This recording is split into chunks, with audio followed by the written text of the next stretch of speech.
Welcome everyone to a Delco Nerd Network Hot Take. Guys, if you haven't seen a hot take before, well, it's where a few friends get in a basement, give our thoughts, give our opinions on a TV show, a movie, or a game. Today, it's going to be a game, and that game is Guild Wars 2, End of Dragons. I have a very different panel of folks today. Of course, my name is Anthony Ragucci, the host of the Delco Nerd Network podcast. To my right on the screen, not like literally, to my right on the screen, he's been on DNN before. You may recognize him from Final Fantasy VII Remake. It's been a while since we did that. Adrian Lloyd, aka Age Nightroad. Age, glad to have you, man. Welcome back. Yo. Hello. Again, sorry for being a little bit late. I am bad at alarms. But yeah, it's good to be here. And what was that? Let's talk some Guild Wars 2. Yeah, for sure. And below me, you may know him. You only know him as MMO Inks, hailing from up north. But ironically enough, Inks is sort of a local himself, or used to be. What's up, Inks? Yeah, good old born and raised in Philly. Not too far from where Fenris hails from. Yeah, Fenris is my Guild Wars 2 name. For those excuse me, Anthony hails from. And it's good to be on the show. Thanks. Yeah, absolutely. Thanks for coming on. And last, but certainly not least, in my corner, not to my below. This is the hard one, the hard directional in the corner, from across the pond, hailing from the Krytan, or from the human homeland of Krytan, the Krytan Herald. Fornax, as your Guild Wars 2 name is. How are you? Yeah. Welcome. Thanks for being on. Thank you for inviting me. It's lovely to be here.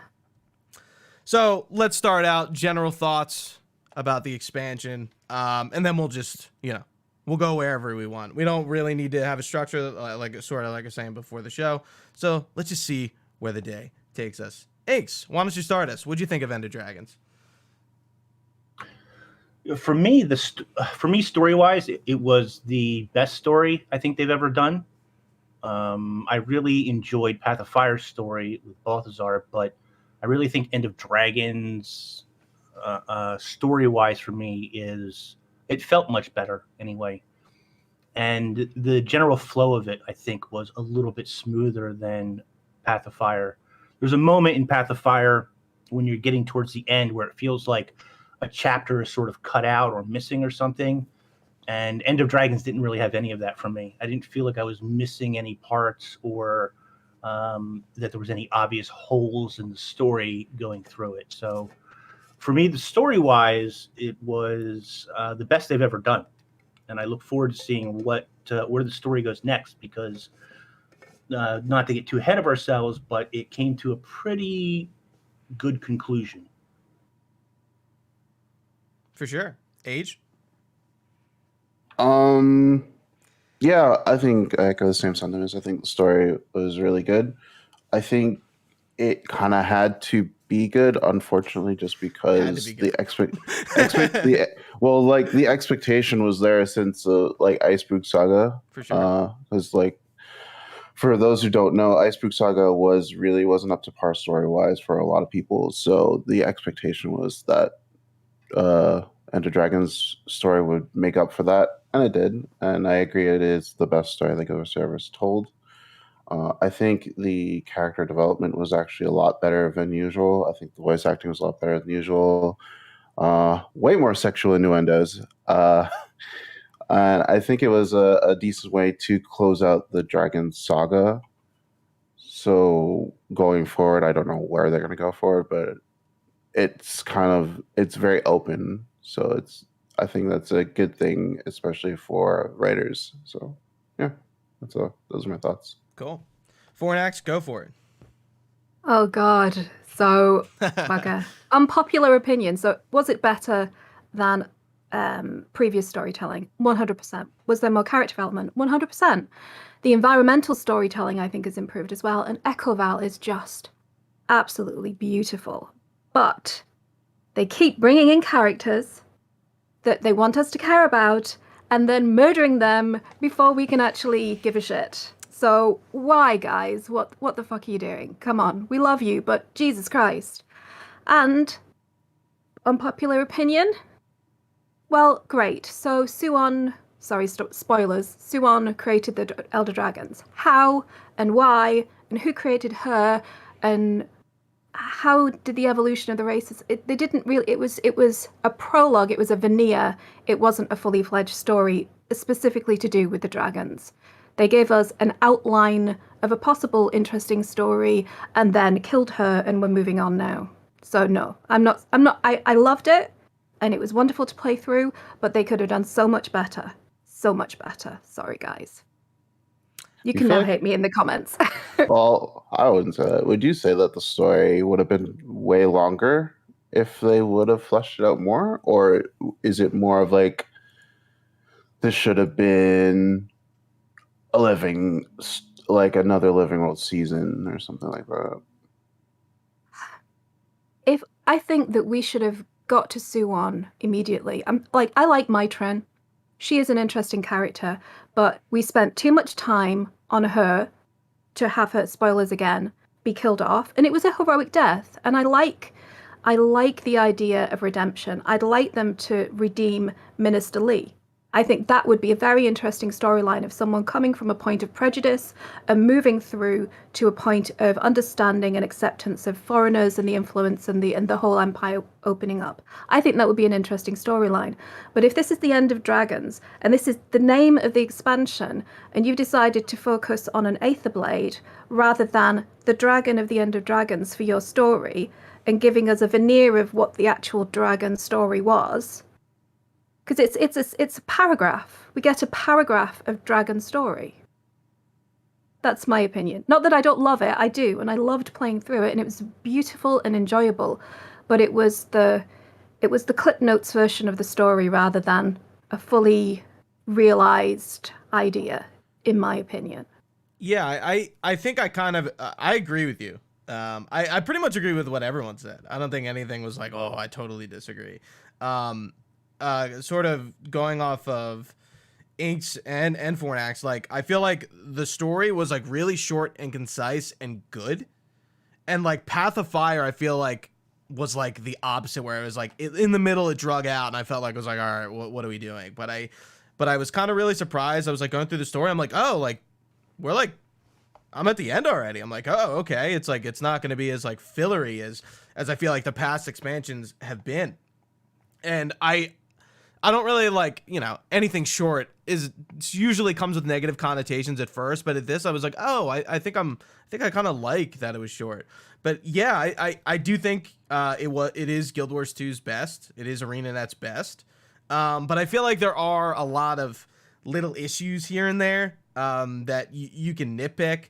Like, again, we are ending not only a 10-year story, but like Eye of the North story. Like we've started this years ago, and it didn't start with just Guild Wars 2, but it all kind of it did and it didn't, right? So I'm glad we're kind of out of the jungle of that story, because I feel like we've been not stuck here, but like it's had to have been so focused around that, like there really wasn't any other direction we could have gone, like at all. Okay, well, whatever we do, it has to culminate in an Elder Dragon battle or like a conflict, right? But now, like what Age was saying, it's like, where are we going?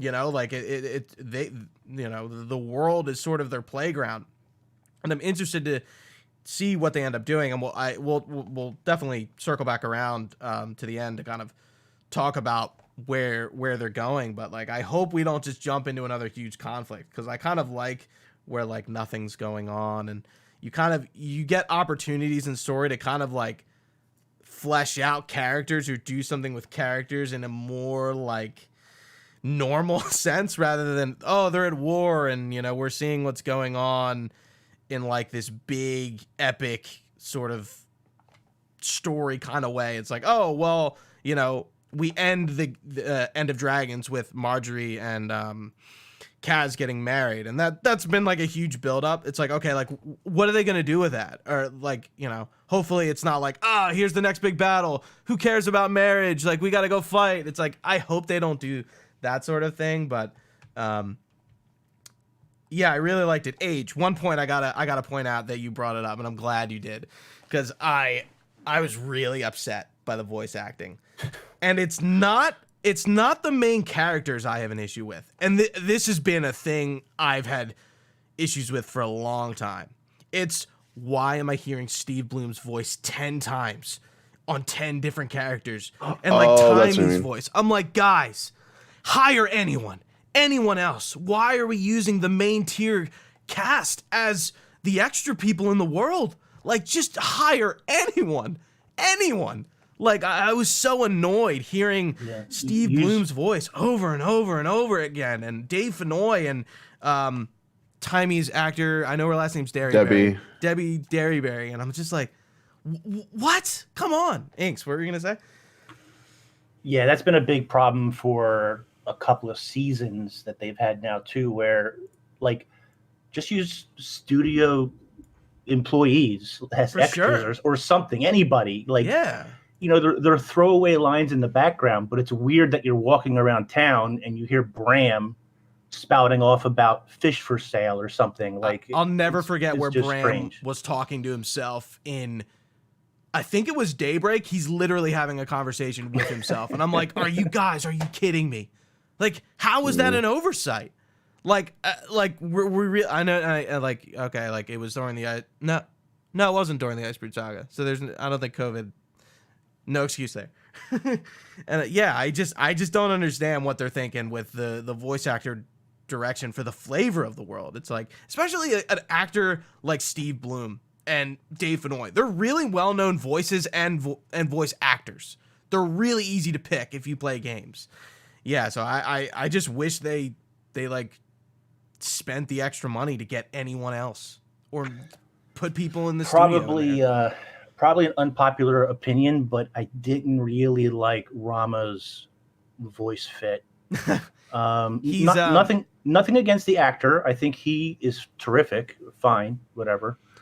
I mean, I think he's great. I just I expected Rama's voice to be different, to sound different. Maybe more like Asian inspired, because I feel like I don't really know the voice cast. He just sounds like a generic anybody. Do you know what I mean? So he doesn't sound like I don't know. Like if you like, for example, I have a number of police officers in my family, and they have a certain way that they talk beyond their accent. Yeah, you know what I mean? And he's this detective, but he just sounds like regular Joe on the street. Do you know what I mean? Like his voice just didn't carry the weight for me, I suppose. And it's nothing against the voice actor. I think he did a terrific job. Yeah. But it just didn't fit the character exactly right. So the other one sorry, go ahead. that everybody seems to love is Ivan, and I just can't stand the Dredge voice. It's kind of like Timey's voice a little bit for me. It's just too much. I was like, okay, I've heard enough of Ivan. I don't need to hear him anymore. Ivan is Steve Bloom. So like, why the fuck? You know, like, he's Ritlock. Like, it already, like, makes me not like it. And I was going to say, the guy who plays Rama plays Charles in Red Dead Redemption 2, and he's a character in Horizon Forbidden West, I noticed. And I'm like, oh, this guy. I know who this guy is. So you were both just painted targets on both your asses, because there is so much thirst for Rama out there. There's a thirst trap going on here. So good luck with that. I'm off this topic. Yeah, people really love Rama. I don't get why. I don't get it. I mean, it's the hat. It's the hat, man. It's the hat. Yeah. I mean, that's great. I'm glad you have your crush, your thirst trap. You're whatever. allowed. You're allowed. Yeah. I felt like his voice actor was a bit misplaced. That's all. He wasn't detective-y enough for me, I guess. I don't know. I think that's what I like about him. But yeah, go ahead. Oh, I apologize. I didn't mean to interrupt you. I was going to ask, one of the things that I found in previous expansions is that there's a lot of cross chatter, just like we just had here, right? Where there's a piece of important narrative being spoken, and then you get a lot of background voices coming in and cutting it off. I didn't notice it as much, and I was going to ask you all, do you think that they've done a better job of cutting off the cross chatter with this expansion? No. No. I only had it happen to me once or twice. I don't know if I was just lucky or, whatever. But I didn't notice it quite as much. Age? I think it's still relatively the same, yeah. Yeah, maybe a little bit less, but yeah, relatively the same. I think is exactly where I would put it. That's always a thing in games that it's just like, I don't know how you fix that, but it's always annoying. I think it happens to me in Horizon a lot. Not Zero Dawn, Forbidden West. I was just like, why are we like, I don't know, like like, how do we fix this, guys? Like, I want to hear both, but like they can't be over top of each other. And especially in Guild Wars 2, as you're moving through the zones, especially like the cities part, and in Saitong, I noticed it a lot. I'm pretty sure that's how you say it. I've actually never heard. Do they pronounce that in game? Like, is that the way you say it? Saitong Province? Yes, no. say like Saitong, but Yeah. Okay. Is it Saitong or C? Maybe it's Sai. I didn't watch the guild chats because I didn't want spoilers, so they probably would have named it probably there. Well, yeah, well, you know what we're talking about, but there it's like there's a lot of towns and stuff, and you're constantly kind of like going past people and they're talking, and I think that's where it happened for me, like just thinking off the cuff. Yeah. But to sort of go off of that point, I did really like the intro into when you're in Saitong and you sort of have like a little prologue-ish moment of like, oh, this is why we're in Cantha, right? Where Anka'S set up and we sort of get the Aether Blades are back and we get thrusted into Cantha and in a pretty interesting way. And by the way, in that first story instance, they have like a British voice actor as an Aether Blade, and like that guy never comes back. I like noticed that because in the first story instance, I was like, whoa, that's a different voice I've never heard. Like I'm looking for like different voice actors. I'm like, oh, the Aether Blades are all like different sounding. I was like, this is cool. And then that like we were just talking about, that like instantly ended. But the voice acting for that first instance was I think really different. So I'm not sure of any of your guys' history with Guild Wars. So like I played the original, so Factions is kind of nostalgic for me, but it was interesting kind of getting to Cantha and like you come out to the Vista and you get the logo, and I was like, it feels really different, and that was a good thing. But then you get to Zendai June and it's like, oh, I'm back in that Guild Wars 1 Factions mission. What were those moments like for you guys?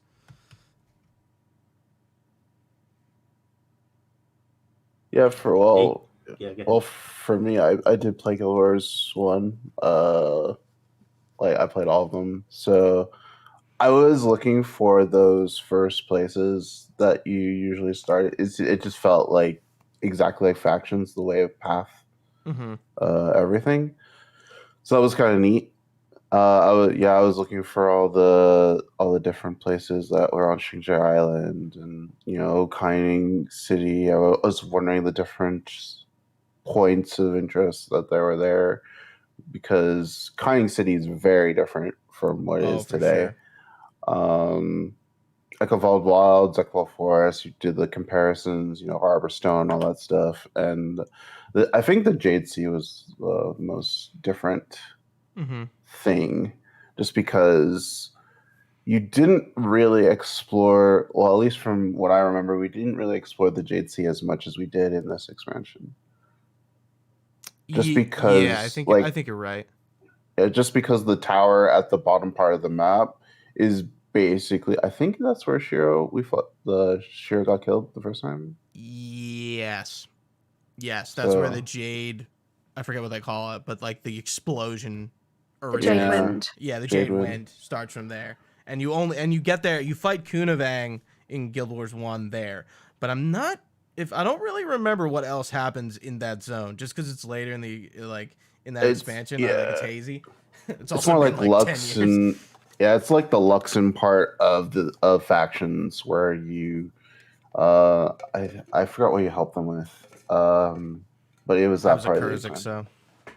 so I was too, but yeah, the Lux and stuff is all hazy. But yeah. what were the Fornax go for? What were did you play Guild Wars 1? Did you have like those nostalgia moments? What did you think of the new stuff?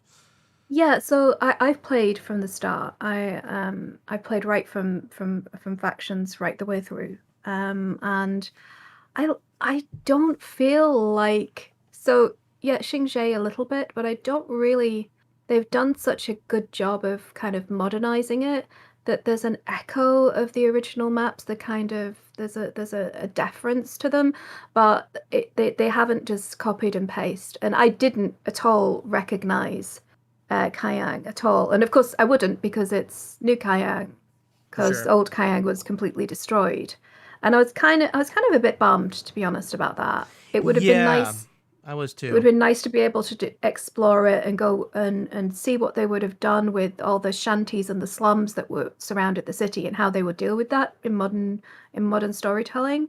But yeah, I actually do not like New Kayang aesthetically, but I don't think it's not aesthetically pleasing to me. Xingzhe is the most beautiful. I think I'm a bit of a big fan of Cherry Blossom, but and Echovald is just glorious, but in a kind of dark way. Yeah. It's got a sort of undertone to it, and I was very disappointed with the Jade Sea. As much as I actually enjoy the meta map, it's a fun map, it really is. And God knows I've done it a lot to get my bloody turtle. Holy shirt balls. But we explored so much more, and I'm hoping that that beautiful big map art is a precursor to us actually getting to explore the rest of the Jade Sea, because that was where the Luxons raised their turtles, and there was battles between the Kurziks and the Luxons, and there was a whole there used to be PvP in the mining areas, didn't there, in the Jade? So I'd like to see a bit of that. I'd like much more exploration of the Jade Sea. I like the vistas.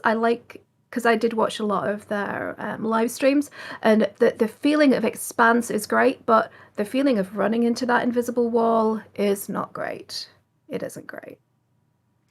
I definitely want to come back to New Kayang, but Inks, go for it. I guess I'm the odd one out. I didn't really play a whole lot of Guild Wars 1. The one that I did play was Nightfall, and that's already come and pass, I suppose. So I didn't really have any expectations for Cantha, other than I wanted to go there. I wanted to see it. I know for a very long time it's been like the most popular, talked about thing ever for players. Yeah. And I mean, obviously ArenaNet knows that, so they capitalized on it fairly well, I think. I would have liked another map, I think, but for what we got, it's pretty good. Echovald Forest is my favorite of the 4 maps, only because it's the only map with real exploration, in my opinion. There's a number of secret hideaways and entrances and tunnels and mausoleums and so forth that you can explore and find points of interest, but also different treasures and so on. So, I mean, that's one of the key things that I've always loved about Guild Wars 2 was finding these hidden whatever. And for as many waterfalls that are within this expansion, there's not very many things behind any of the waterfalls, which I don't know. It's like I don't know what you would call it, but you see a waterfall and you're like, okay, clearly there's going to be a hidden like passageway or something behind the waterfall. Yeah, absolutely. And unfortunately for EOD, 1 or 2 of them, yes, but most of them, no. So I wouldn't call that a disappointment, but it's just something that I see a waterfall, I expect to find something behind some of them anyway. So I could have done with a little more of that. The Jade Sea is kind of a barren wasteland. It's at least half it's of a it. meta map, right? Like it's truly a meta map. Yeah. Yeah. It's I fine like as it. a map. I like that there's like an underground river thing that I had almost completed the map and had no idea there was like an underground river. That took me like a long time to find. So that was kind of a nice hidden little Easter egg, I suppose, that I was able to deal with. I didn't have much trouble with the turtle meta, but we'll get to that in a little bit. Yeah, we got to talk as to about why that. players did or didn't. And the other two maps are very nice. I think Saitung or whatever is a great starter map. Like the first map that introduces you to the rest of the world, I think it's great for that. Kaineng City, I'm probably butchering the names. Yeah, that was again, a fear. as cool as it is and different as it is, because it's like a real looking city. Not my favorite to really explore. Like I've done map exploration 5 or 6 times now in all of them, and that's probably my least favorite one to go through, like aesthetically. Even though I love the floating whale and I love the fish, the lighted fish and stuff that are floating around the city, I think it's cool. It's just so out of place in Guild Wars 2 that I don't know if my brain's kind of melded that into the game just yet. That's a really good point. I also don't like New Kaineng like a lot. I really don't like it. I like what the city looks like. I like the aesthetic. I don't like exploring it. I don't like being there. I don't think it feels like a city. It feels like a giant jade warehouse in a way. It's hard to navigate. It takes that verticality gimmick that I criticized Heart of Thorns for doing so much, because like every map was just such a, like, I'm like, guys, like this verticality thing is really like I get it. It's an expansion feature, but I just felt like I almost compared it like Tangled Depths, whereas like that map was just like eluded me for the longest time. I'm like, this map is so crazy, it's like bad. Where I feel like New Kaineng is like sort of the same. I'm like, how the hell do I get up here? Like, why isn't this easier?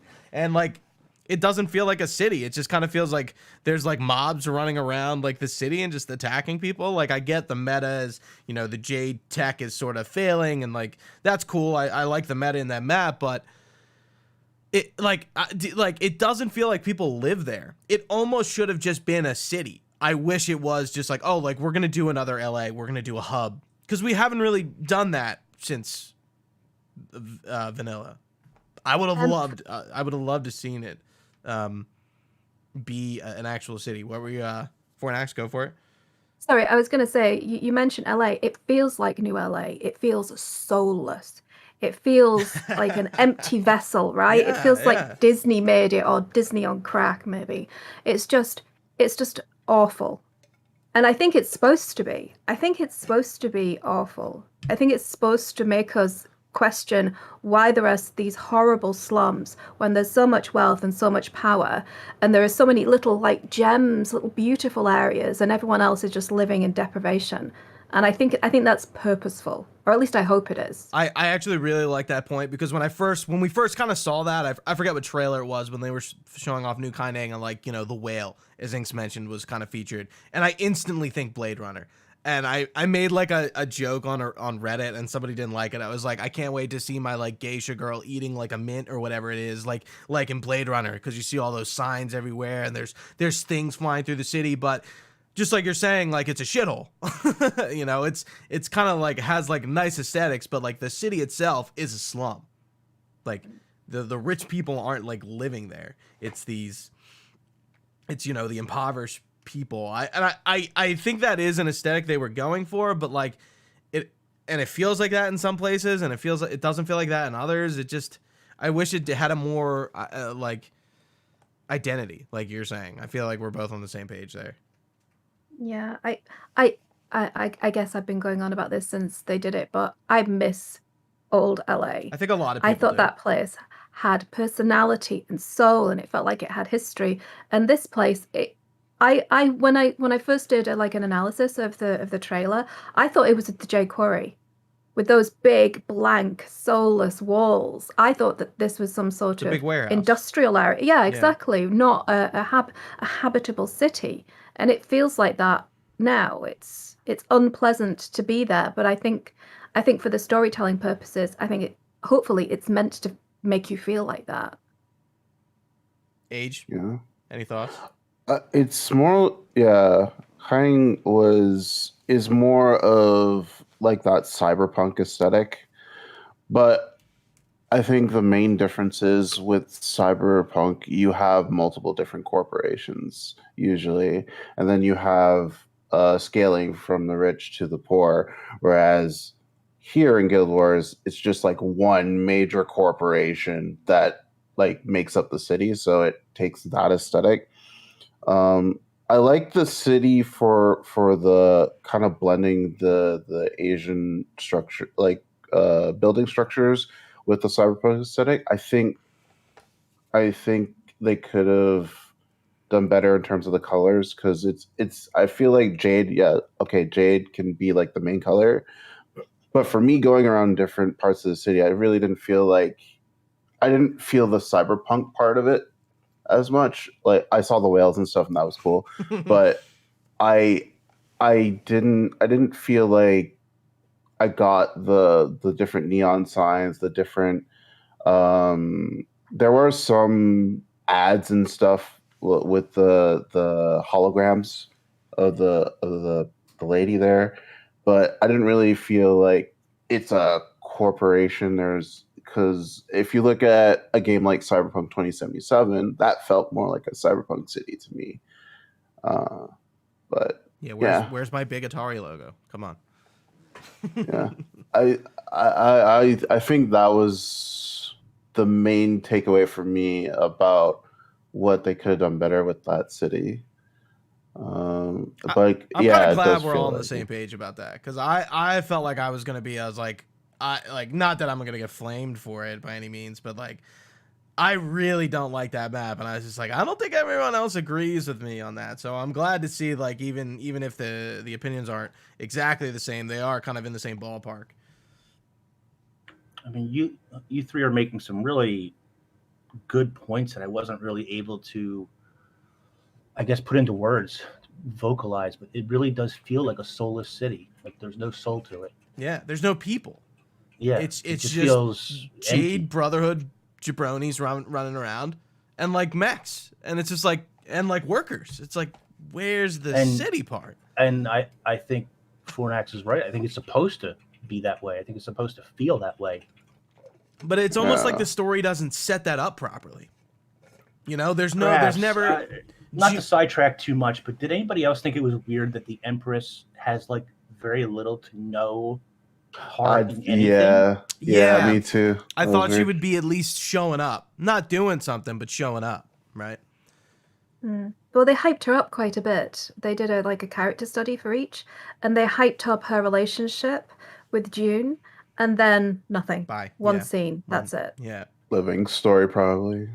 And jumping off of that, I the way June was kind of posed, and they do this a little bit in the actual game, that June was going to be the villain, and they do kind of pose her as this like not villainous character, but she's doing something evil, but she doesn't necessarily know. I kind of like how they like.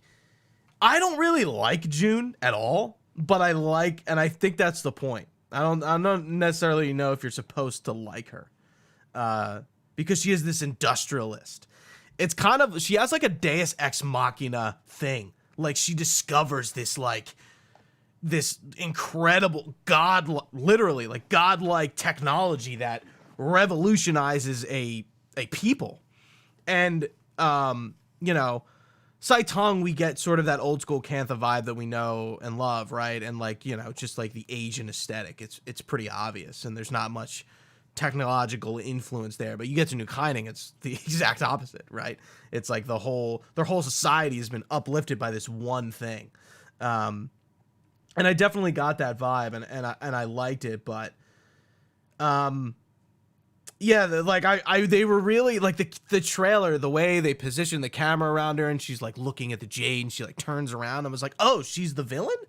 I was like, okay, that's interesting. I didn't think we'd be like, maybe she's like racist or something, because that was another thing I think we'll probably touch on. I was expecting the Canthans to be way more racist than they actually are. They seem very welcoming for a people who've been xenophobic for a people who've been cut off from everyone else for 250 years. They seem like a little bit like too welcoming.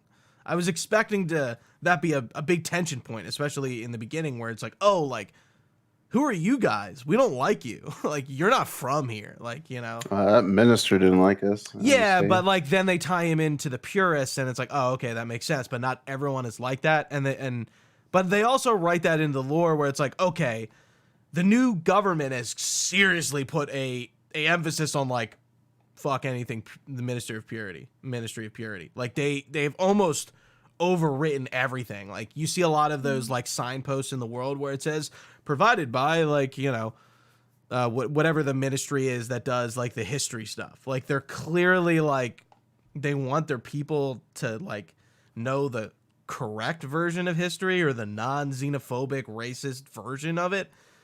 So that was interesting, but I was almost expecting more resistance when we first got there. Then it's like, oh hey, what's going on? I thought there was an interesting story point with June that at one point she's talking to the player character about how she wants to expand all of these technological operations to the rest of Krytan. Mm-hmm. Yet you find out that she doesn't even have enough resources to sustain her own projects, her own cities for like another couple of months or something. Mm-hmm. So I didn't really understand, like, I don't know, is she just that delusional, or is she really just trying to like throw us off the case that she's going to promise us all this great technology when in fact she already knows that it's not even sustainable for them to do, nevertheless give it to everybody else? I think that is an unexpected consequence of Soo-Won and her defeat and her succumbing to the void. I think she offers it right in the start, and then I think her plans have been kiboshed by the fact that Soo-Won succumbed to the void and had to be. And I think something in the prologue that Aureen is actually providing energy now. She's doing the conversion process to keep things ticking over while they find a substitute. I think that's the tenor. So I agree that I think that she is expansionist, almost imperialist in her kind of aspirations to outsource this tech and all the apparent inequality that flows from it.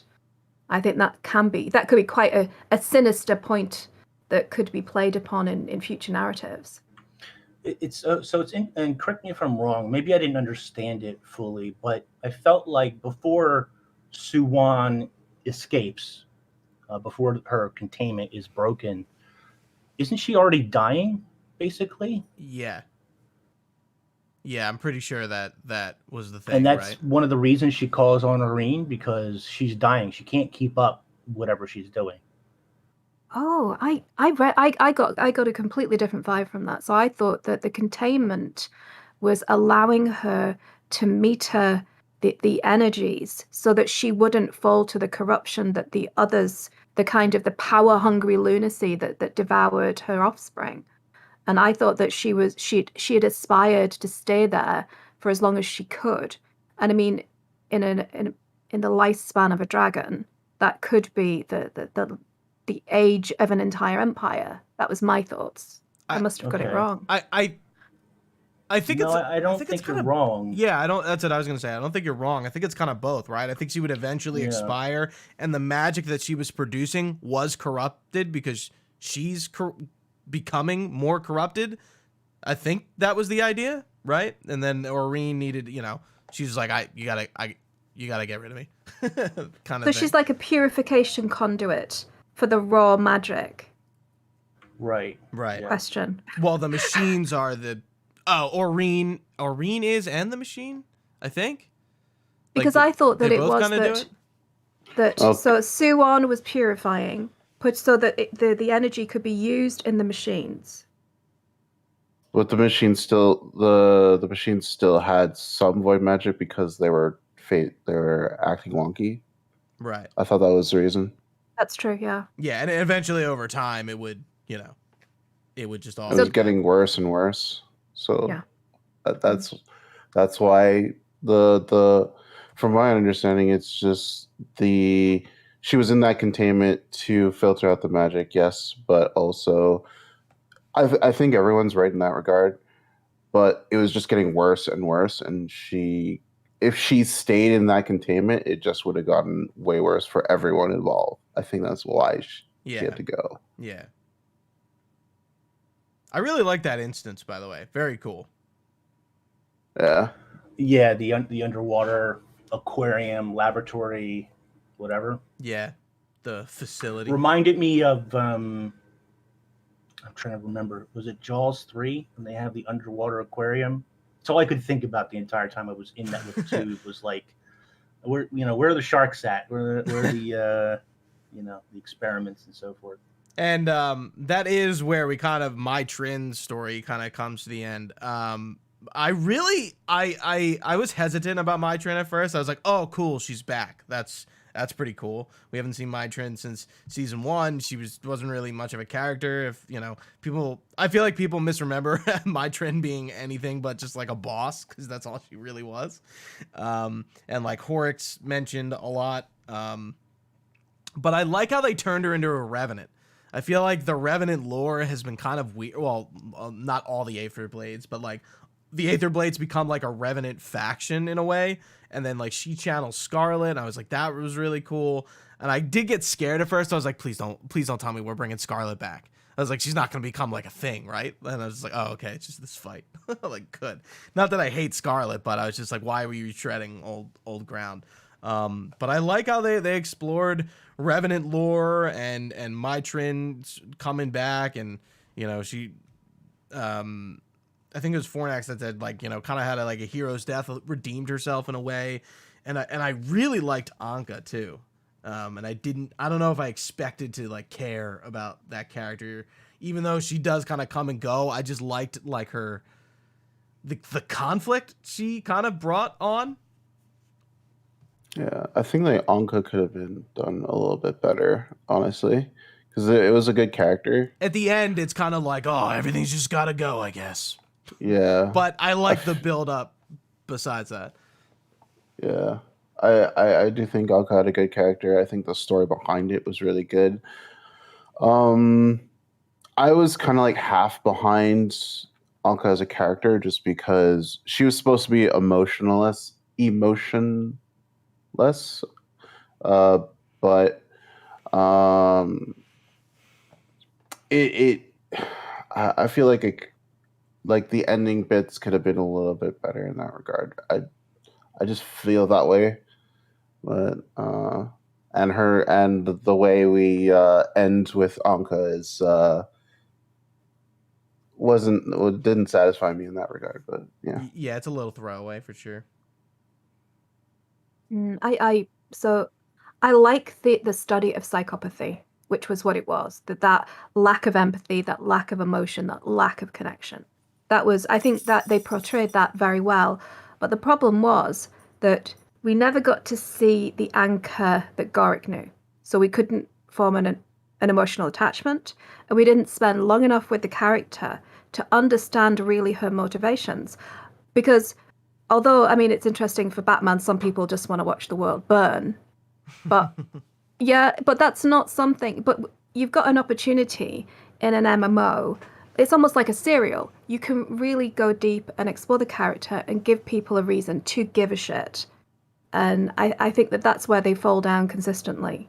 So either have these dramatic, moving, terrible, like, stories with the characters that we care about, like Timey and Bram. Timey could have met her untimely end at this point, and Inks would very much like that.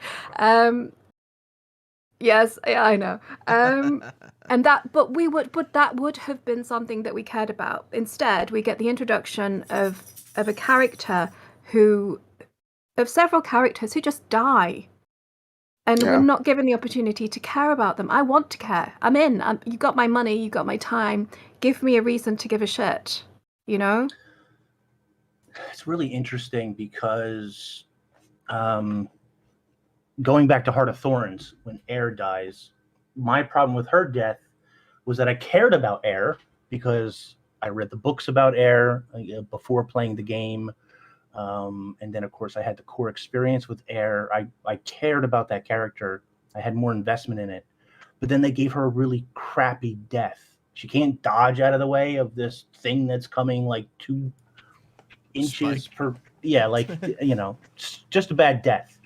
And we have the reverse here, where, as Fornax is saying, I'm not invested in these characters. Even my Trin, I'm not fully invested in because she was a footnote on season 1. Really, she really wasn't that prominent of a character. So it's hard to get attached to somebody you know very little about, or that you have very little interaction with, other than a fractal, fight or whatever. And Anka, even worse, because she just appears suddenly. And I think it's interesting here. I actually liked Anka's voice actor. She doesn't sound like any other Asura, but she's not supposed to, because that's what makes her stand out, right? She's not supposed to have the whiny, high-pitched, whatever voice that most Asura do, the flunt voice, or the timey voice, So I liked that about her. And I liked her one line, whatever, like, oh, sights off, and then she shoots her again, right? So I like that about the character, but, you just don't get enough time with them, so that when they die, you're just like, okay, they had a cool death, finally, but I don't care about them, It's like Marjorie's sister is another great point. I don't care about Marjorie's sister. Marjorie, I agree. I'm glad you brought that Marjorie up. Cares about her sister, and the game makes a very big deal out of that whole thing. There's even like a quest to go around afterwards, which I haven't finished yet, but to go around with Marjorie and talk about their childhood, basically. But you meet her sister for all of 2 seconds, and then she's dead, and it's like, oh well, what? She's as important to me as all the other dead soldiers in this area are to me as well. You know what I mean? And they never pay off the sword. They never pay off the sword. They have this whole cutscene. Yeah. Oh my God! Why isn't she here? So we come to Kayang City. Her sister's spirit comes out because, as she says in the opening, her sister was deeply interested in their camp and culture and the history of their people. Why isn't the sword a part of that? They've got this device that they're just not using. It's kind of disappointing. This is kind of, I find, an issue with Guild Wars storytelling in general, that they don't really have a lot of avenues to tell you side stories, or like have a side quest or any sort of side plot to tell you this stuff that isn't the main quest line. Because like, imagine if it's World of Warcraft, it's just a side quest. You don't have to do it, but it's there. Yeah, and I feel like, dungeons would be a great avenue to tell stories in. I feel like they have gotten better at it, but like, it is just like, there are a lot of plot holes and plot threads and plots just kind of left in the wind because they just really don't have the avenues to tell those stories well. Everything can't be a collection. I think in particular, the Anka My Trin one, that's a huge one because there's a huge turning point for both of them because they're literally killing themselves in the mist over and over trying to get ship parts. And My Trin has this, pulls a 180 and it's like, oh, this is like terrible. I'm having a change of heart. Anka just becomes more and more emotionless. Like, that's a big, big turning point. And that's something that was just stated, but not really conveyed seriously. Like, that's a serious thing. I'm glad you brought that up because, like, I'm a DC fan.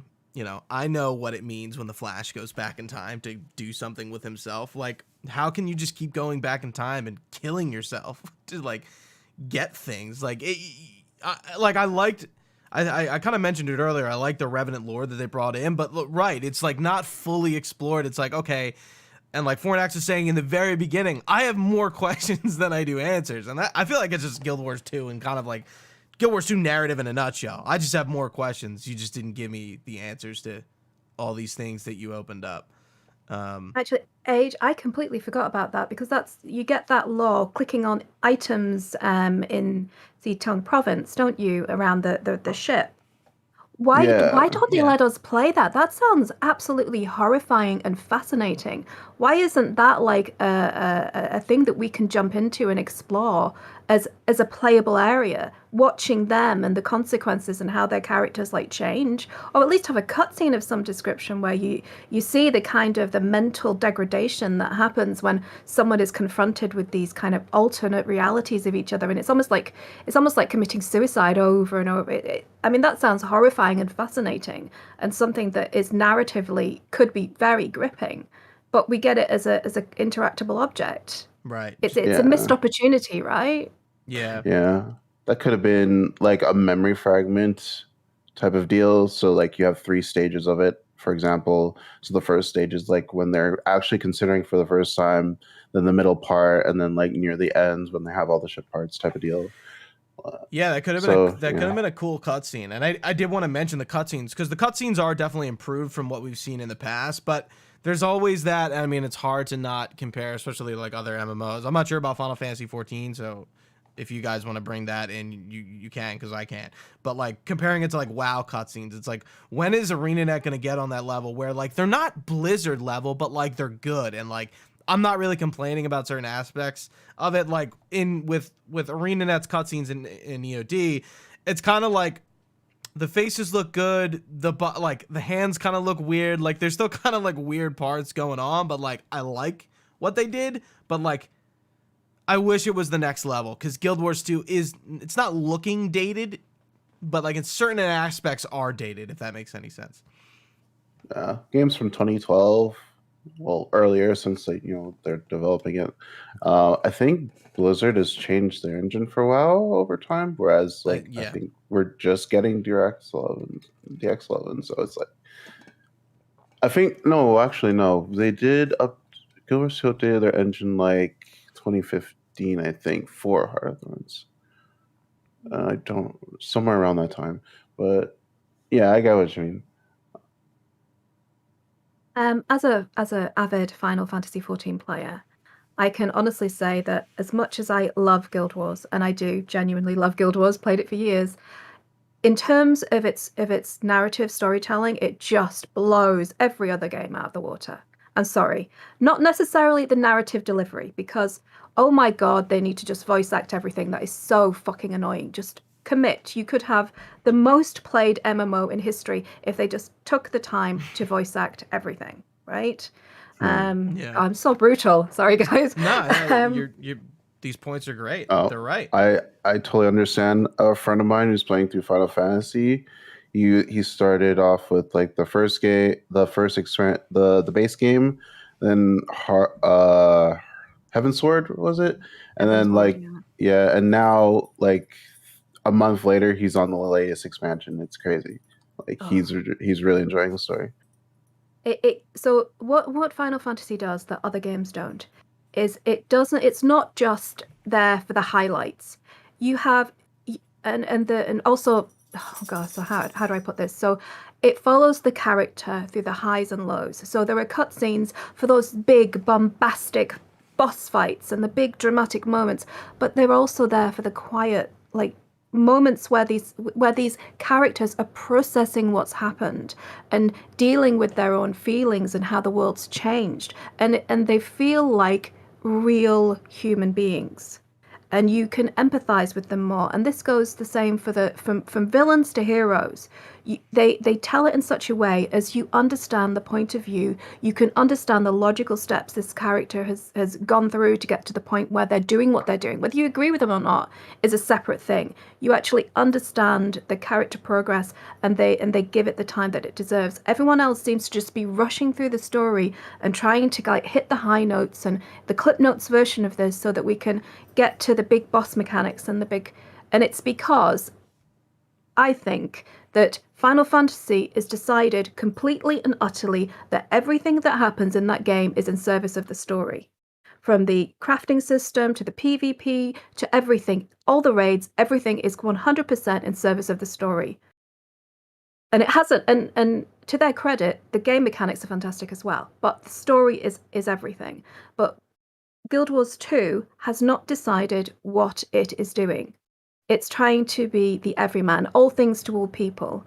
And I think they just need to pick a lane. And I think that way they'll be able to like hone it and focus it to give it what they want. So if they're not really interested in story, you be honest about it. You know, if it's a Clip Notes version, be honest about it. Well, can you extrapolate on all the lanes? So they're trying to satisfy all lanes? Sorry, so they're trying to be everything to everybody. So they're trying to have the best PvP, and they're trying to have raids, which they completely fall apart on.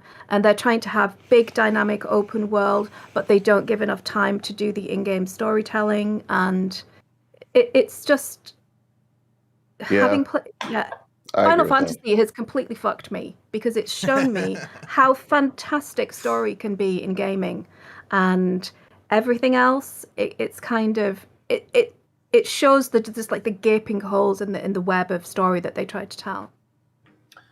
What's really interesting about that is, depending on who you talk to, some people might say that Guild Wars 2 is very story driven, because that is what the living stories are all about. And yet they're not, like you said, they're not completely committed to making that work. For some reason, I can't quite grasp why that is, because all of their content that is added is always like story is the driving force, and everything else is sort of secondarily added or addressed, or never addressed, unfortunately. So it's interesting that they're story-driven content updates that are half-heartedly sort of done. I mean, maybe it's a lack of imagination. Maybe they feel like they can't do the depth of storytelling because of the constraints of the mechanical side of it. Maybe that's it. Maybe it's an off balance between delivering interesting, entertaining events in game and the story. It's just, it can be done, and not every single thing that the character does has to be related to a combat event. Yeah? Right. Yeah. Yeah. Yeah, for and sure. as long as there's a skip button for people who aren't that into the story, as long as there's a skip button, you could have much deeper, much more interesting, much more involved stories. Why can I not skip so many of the cutscenes in Guild Wars 2? Oh my god, replaying, like doing the return achievements. Yeah. Oh my god.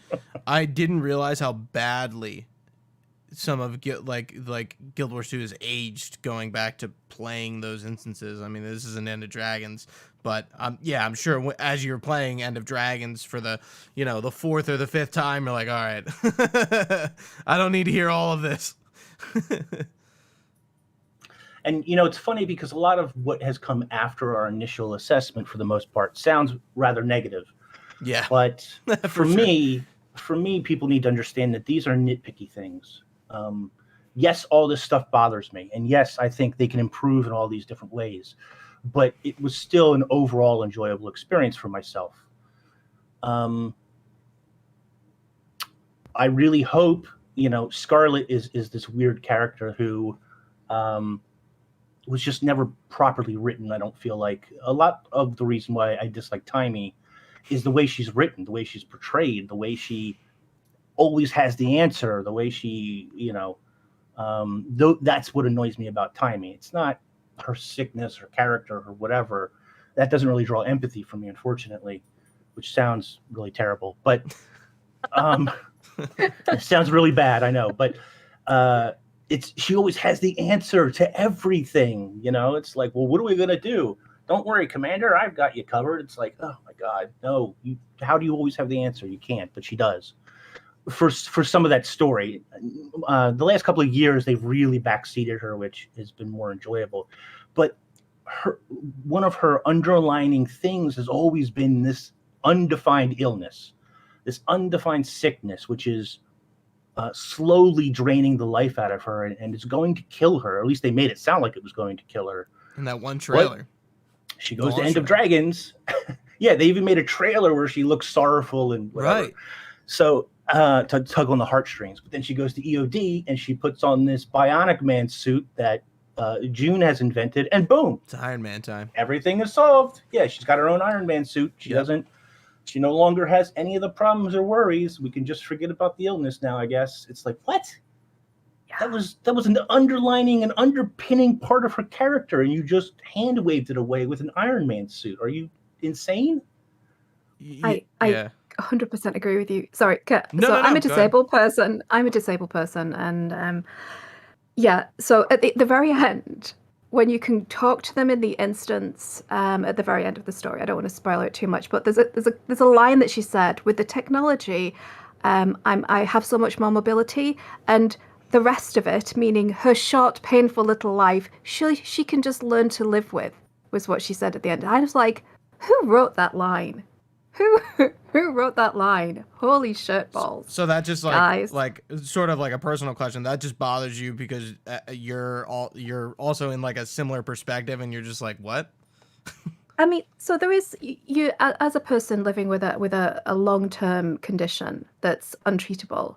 Yeah, there is a certain amount of, you come to terms with it, but the glibness, it was so unearned. If she'd gone through this story and we'd seen her battling with her disability, we'd seen her kind of overcoming it, getting a new lease of life with the technology, and actually it was a proper story arc where we could empathize and see her journey and appreciate that her mental state had improved, that even though she was having a difficult lot, yes, she feels better now, she's come to terms with it. But we don't get that. We see her 1 minute she's limping, the next minute she's got some Jade tech, and then, oh, apparently everything's all right. It for me, it was cheap. stark. It was just like, Yeah. I'm good. Yeah, that's Sorry, true. guys. Because and not only that, but there's no consideration for. At one point in the story, she's sort of back and forth. Do I help the commander? Do I betray June because she's become my friend and all this stuff? Don't you think that at some point in that you would think, if I betray June, is she going to take my suit away? Am I going to live in crippling pain again without this if I betray her? And that would be such a good thing for them to do, wouldn't it? Yeah, and yet that thought or that never enters the conversation for her. It's just like, oh, it's a loyalty thing. Do I remain loyal to the commander, or do I remain loyal to my new best friend that is a nerd like me? Even though my new best friend nerd gave me Superman suit or Iron Man suit, excuse me, and now all of my crippling pain is gone, and apparently everything is good. Oh, a good angle, yeah. And maybe that trailer that we brought up, maybe it's hinting towards what we're gonna get in Living World. Maybe they're gonna explore that, because it ultimately did see like why did they like tease up this like Timey's gonna die thing if Timey doesn't actually like die or anything happens to her that is remotely bad, Yeah. Well, Living World is definitely going to be in Cantha because there's at least the first map is, because I noticed at launch there was one level 80 map under Saitome Province, and then after like a few patches later, I saw a whole bunch of different zones that they added, like as part of Echovald walls. There's a northern part called Great Turtle Sanctuary or something like that. So we're definitely gonna be living story there. But just to backtrack a little bit, I do want to say that I do feel like I agree with Fornax's statement about the focus of the game, because personally I feel like Arena should focus on the pillars of their game. So that would be open world PvE, endgame PvE, PvP, and World vs. World. So in terms of the PvE, you can focus that in terms of the story and concentrate that around your story and make content based around the story. So traditionally that would be like dungeons, fractals, I guess fractals for Guild Wars 2, raids. But I think mostly it's going to be strikes now, because that's what it seems like all the side story is tied to. But kind of happy about that, by the way. Yeah, I fell out of raids hard, very hard. Look, it went from 5-man dungeons to fractals, which I think wasn't a bad idea because it allows you to tell any type of story because it's part of the miss. And then into raids, which is 10-man content, and then we just cycled back around to 10-man dungeons. So it's good, I guess. 10-man one boss dungeons. Yeah. So I would love But Dungeons back. I'll say yeah, that all day. I don't know. Yeah, but I do feel like Arena does need to focus on its pillars of the game and not just like one at any one time, because that has happened in the history of development when it comes to Guild Wars 2.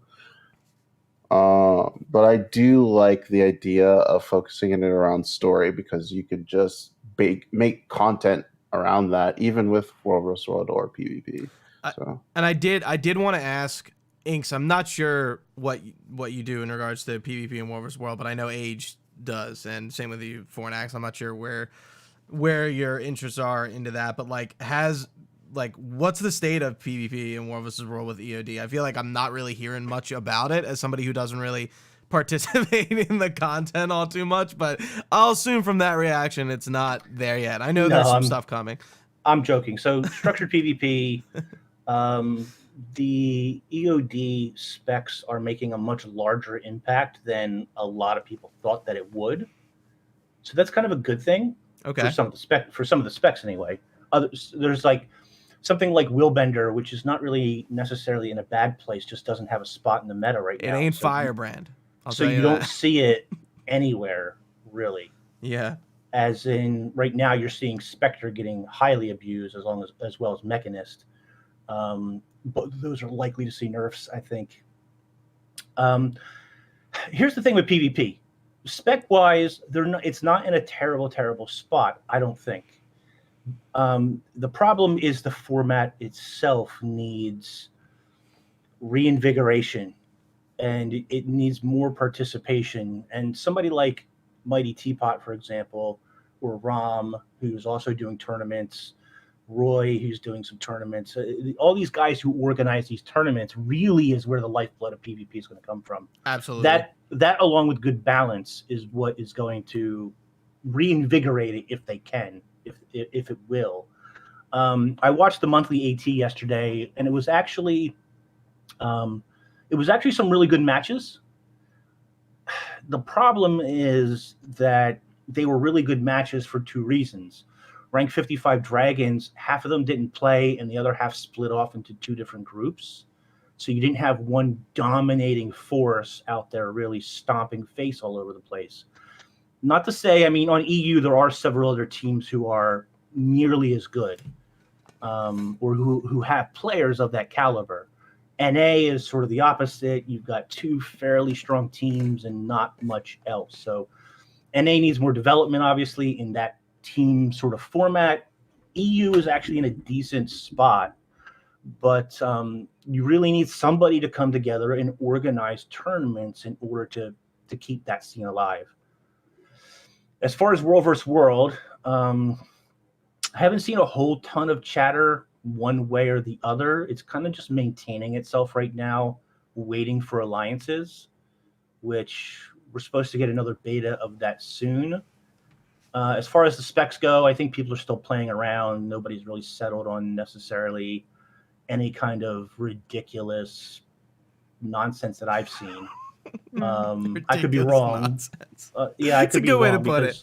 Because I don't follow it super well. And GVG, unfortunately, I really don't have any ties to. But World vs. World's biggest thing is they're still waiting on alliances. Yeah. And so that's going to be the biggest determining factor for, I guess, how successful going forward that is. Yeah, I play quite a bit of World v World. Oh, cool. I'm not hugely into PvP. I'm a bit too shit for that. But I can hide my inadequacies in a big group. So that's where my comfort zone is. Dope. And so the general consensus from the people who do the maps is that, holy shit, where has the love been for World v World?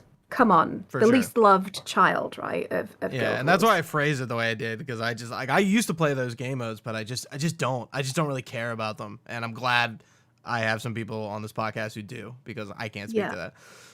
So they like, so the commanders that I knock about with and that are in my guild, I'm in a specific World v World guild called Blob, High Blob. I think that they're hanging on by a thread because they need new maps, They need new interesting mechanics in there. They see all these mounts being introduced into the game. They're not allowed to use 90% of them. Tell me why they can't use the water mount.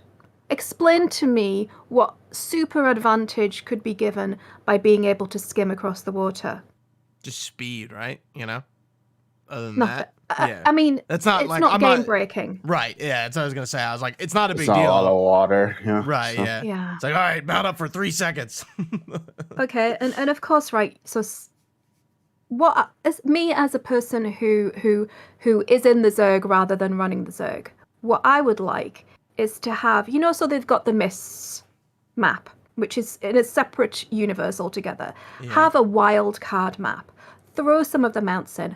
Go YOLO. Let them see what they do. See how they fuck up the game by having all these different mounts in. You could have one a month. Let them have springers. See how wild it would be. Let them have the dragon, the sky scale. See what it would do with the mechanics, and then build a new map around the mechanics so that they can actually take advantage of all these fantastic mounts, best mounts in any MMO, and let them play with them in certain maps and build the maps around how they broke your original maps. And let it be an iterative communal process with the people who are keeping this least loved dead horse on life support by playing the games, right?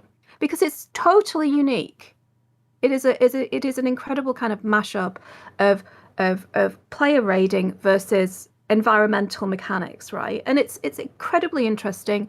It could be a super vibrant mode. It could bring in it certainly brings in a nub like me who won't touch. I've got a card from my dead mother saying I never have to do PvP, okay? But it's got me in there to actually do some player versus player action.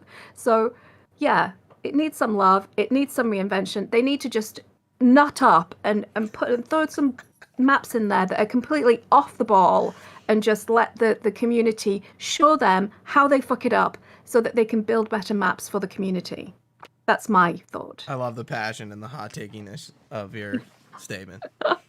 That's all. Thank you. No problem. This is why I'm not allowed to go on Jedbro anymore, because I swear too much. Anyway, carry on. Nah, just got it. That's where the passion comes out in the curses. That's where it comes out. Age. You agree? Disagree? Where you at? Okay, so with it, honestly, with PvP, I haven't really played since 2016. I've gone in there for a total of 5 times, 2 times just to get into my bank inventory real quick. But the reason I stopped playing PvP is just because it became solved for me. Solved, you said? No, solved. Solved. So for me, it's just I would go in, I would play, I would win. It's okay, I know how to play the game. So it's there's no real challenge for me. There's nothing there to make me go oh, I need to play differently. I was at a point where I was queuing with past pro players. So it's I know that I can play at a high level. So it's not really a big deal for me. So it's and when Pathfinder came out, Deadeye wasn't as popular. So a lot of people were Daredevil. So I was okay, well, I do have a Deadeye build that I could probably use. But anyway, but yeah, I think with PvP, my gripe is that there's nothing for PvP players to work towards, because when it comes to ranked, the only thing that you have to work towards is a title, which honestly doesn't entice me. If it had a specific color, maybe and the back piece, right? You have to do ranked for that. So if I remember correctly, it's been a while. Yeah, so the back piece initially, which I thought was a great idea, is that every year you can work towards getting a back piece. So minimum, you had to play 2 seasons and you could get the back piece, but you had basically an entire year to get the back piece. Kind of like in League of Legends, where you play a season and you get a reward if you got gold. But in this case, if you just put in the effort, you get the back piece. So I put in the effort and I got the back piece. I'm yeah, this symbolizes that I played in the first year of ranked PvP. This is my accolade.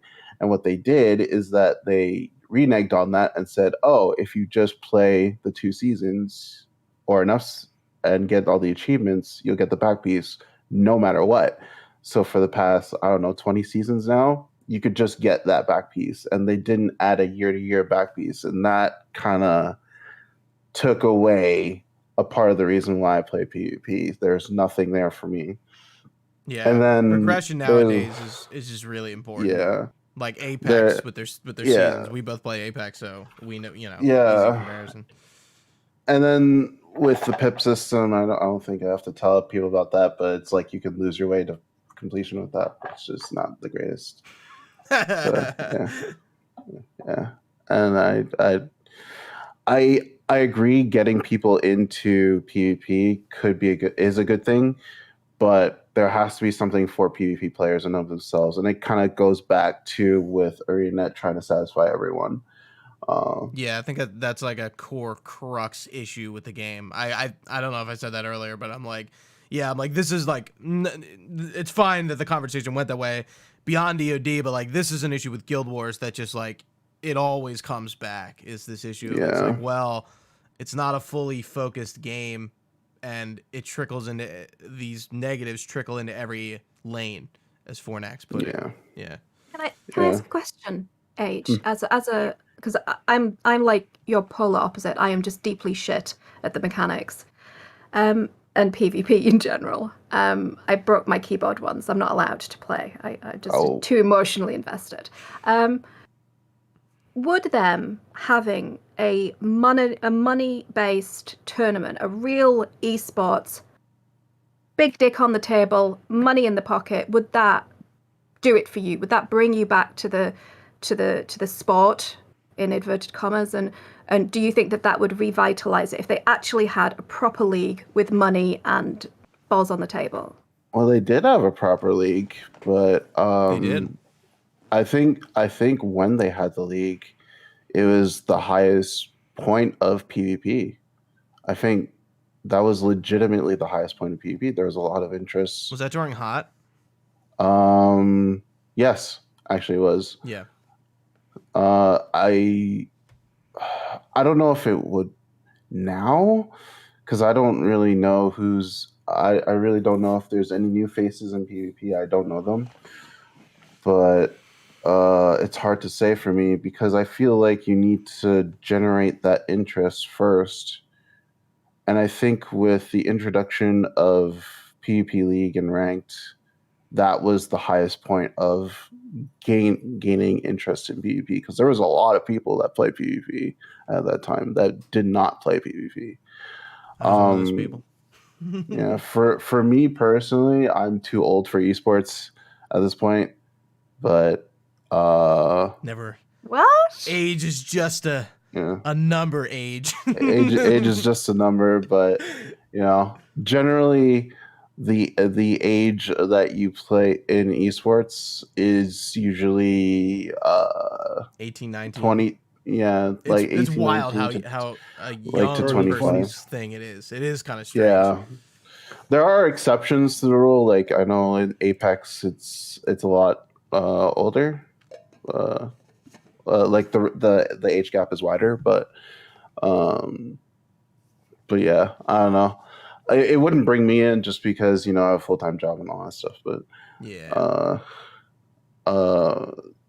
I don't have the time to dedicate to hardcore PvP being the best type of deal at that time. I think that's why it's for a younger audience. It's really hard to say if a money thing would bring PvP back to a higher standard. I think it would kind of like come from like a want of the devs. Like the devs clearly, like if they really wanted to inject that life into it, I feel like they could, but like they're just not. It's also how much you want to invest, right? Right. And that's because again comes back to the lane thing. They invested a lot with the PvP league that they did, like a lot, so much that like PvE players started complaining because they weren't getting support for the game. You know, like that's how much they invested in it. So Yeah. Do you not think that with their kind of recommitment, with that big blog post that we're probably going to be talking about a bit later on, with their commitment to the game going on, the expansions coming out, the absolute their dedication to the game, do you not think that could filter through to the other game types? You mean revitalize the other game types or just PvP? Yeah. Well, PvP, World v World. Do you not think that that's going to be the equal love is going to be shown for all the types? That's a good question. So, okay, with World versus World, restructuring on the alliance system definitely comes first. It's an invisible thing, so it's gonna appear. The best thing about that is that there's just more people at more times. So that's really good for World vs. World in and of itself, because the reason I only play during XP bonus weekends or during restructuring betas is because there's more people. There's more fights going on. Further beyond that, they have to implement, I think, events that are very different. And I think you touched on it with Edge of the Mist. I think that's a good place to add events, because if you want to play the event, you go there. If you don't want to, you want to play standard World vs. World, you just go to the other 4 maps. I do think they need to relook at Siege. They need to look at game flow and what they can change the dynamics, because I think how long has it been? It's like 7 years since any of that has ever changed. So that's what needs to be looked at. With PvP, I already mentioned those things that I feel like needs to be taken a look at. I don't know if bots are still an issue. I don't know if win trading is still an issue, but maybe they'll look at those things. With endgame PvE, I think they just need to support that game mode. And I also want to know if they're going to support fractals or raids, because we heard about strikes every single time, but we haven't heard anything about fractals or raids or where that's going. We know they're not making dungeons, but they're not going to make fractals or raids. I think they're not going to make raids, because that's what strikes are now. Yeah, so I don't know. I really hope they don't, because raids. I don't know. I would like them to say it. That's True. The only thing. Yeah. And with open world PvE, that gets into the whole thing of the casual versus elitist thing. I guess I don't know at this point. It drives me up the wall when I see that come up, because I feel like when it comes to open world PvE, it's weird, because in traditional MMOs, you usually get gear. It's more of a vertical progression thing. But because Guild Wars 2 is horizontally progression based, you should be able to do content regardless of your gear to a certain extent. Obviously, like if you're going in full tank, like you can't, beat a boss, I guess, or it'll take you forever. But yeah, I don't know. It gets into this whole weird thing of like everyone's either one side or the other, or like in between, but like they see both sides and all that stuff. It gets really crazy. But from my philosophy, I think you should be able to do content no matter what you're geared to a certain extent. That's pretty much it. I don't know if I answered the question. I think it was a bit of an open question, and I apologize for fucking you up. My apologies. It's fine. That's my opinion about those game modes. I think. Oh, I remember the question. Will ArenaNet follow up on that? I really just have to see, because I've been waiting for years for ArenaNet to follow up on any of these, really. So right. If they show me in the next year or two that they're actually going to dedicate the time to it, yeah, then I'll say yeah for sure. But it seems like they want to, and it feels weird, because I instantly had more faith that they would when Colin and Grouch came back. You're literally echoing the sentiments that I've seen in the comments under my videos, where people are like, I want to believe that they're going to give the care and attention to these other game types, to PvP and multi-world. I want it, but I'll believe it when I see it, because they've just been burnt to a crisp by promises and unfulfilled potential for so long. Yeah. It's one of the reasons I don't stream World vs. World as often as I do anymore, because like I'm just gonna burn myself out, because it's the same thing I've been doing for years. Yeah, I feel like this is like this is a funny how this came up, because I feel like I became disillusioned with the game at a certain point in time, specifically, and it happened really because like ArenaNet's changes, like after the whole Jessica Price controversy, like I noticed I was just like uninterested in the game, and I feel like that was a very low point for a game. So that was probably like what, 2017, 2018, eventually 2019, where like ArenaNet was kind of up in the air. The layoffs happened, like a bunch of stuff was happening to them, and I feel like the game just kind of went on ice for me. I stopped playing for maybe like a year and a half, 2 years, and then I finally came back for like End of Dragon's hype. I played Icebrood Saga in a very strange way where it was all out, and I went episode by episode, got all the achievements, moved on. Like I did everything I could. Like I experienced the content sort of in my own way. But I as a PvE player just kind of became like very like critical to a point where I was just annoyed with everything. And I feel like that's just where World v World and PvP folks are all the time. And like I see that, but I don't really experience it, right? I like tangentially know, but I'm not really living in those worlds all that much, so it doesn't really affect me. I think it's funny. Sorry, I was going to say, I think it's funny that kind of depth of emotion and frustration comes from love. I was gonna bring that up. I'm so fucking happy you just said that, because it's like, yeah. I'm a very like emotional and passionate person, and the only reason I am so negative about it is because I like it so much that I'm that annoyed by it. And I would feel like that's usually when I hate on something, it's usually where it's coming from. It's not really just like unwanted rage, and like I created like Guild Wars 2 lore videos for a while, and I just became like, I just didn't love it as much as I did, so I stopped. And like my videos are still up there, and they still do kind of well. And I was like, happy I was doing them, but they took so much time, and I was just like, Guild Wars 2 story, like it just isn't cutting it for me at that point in time. But yeah, it really does just come from a love from the game.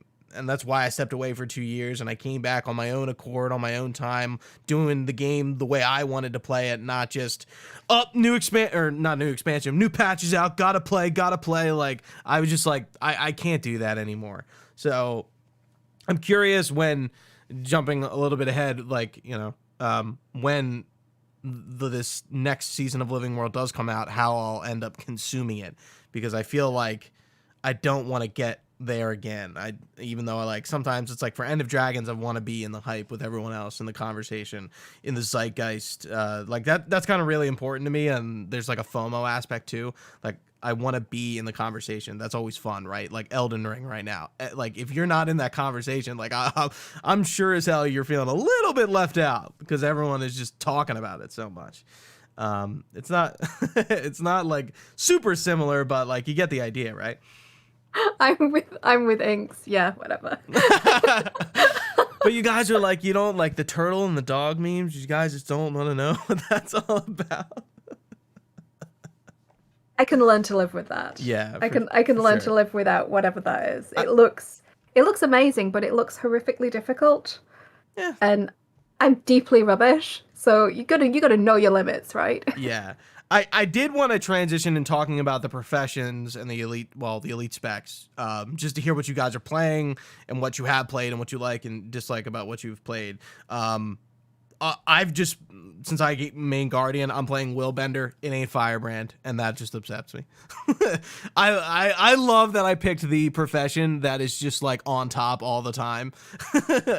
I really love that about Guardians, because I don't have to worry. But with Willbender, when I was a power Willbender, when I was going through the story, I was like so upset. I was like, God, it's not good at all. And then I switched over to Condi. I'm like, okay, it's better. But what are you guys playing? What's your thoughts about them? Age, do you want to start?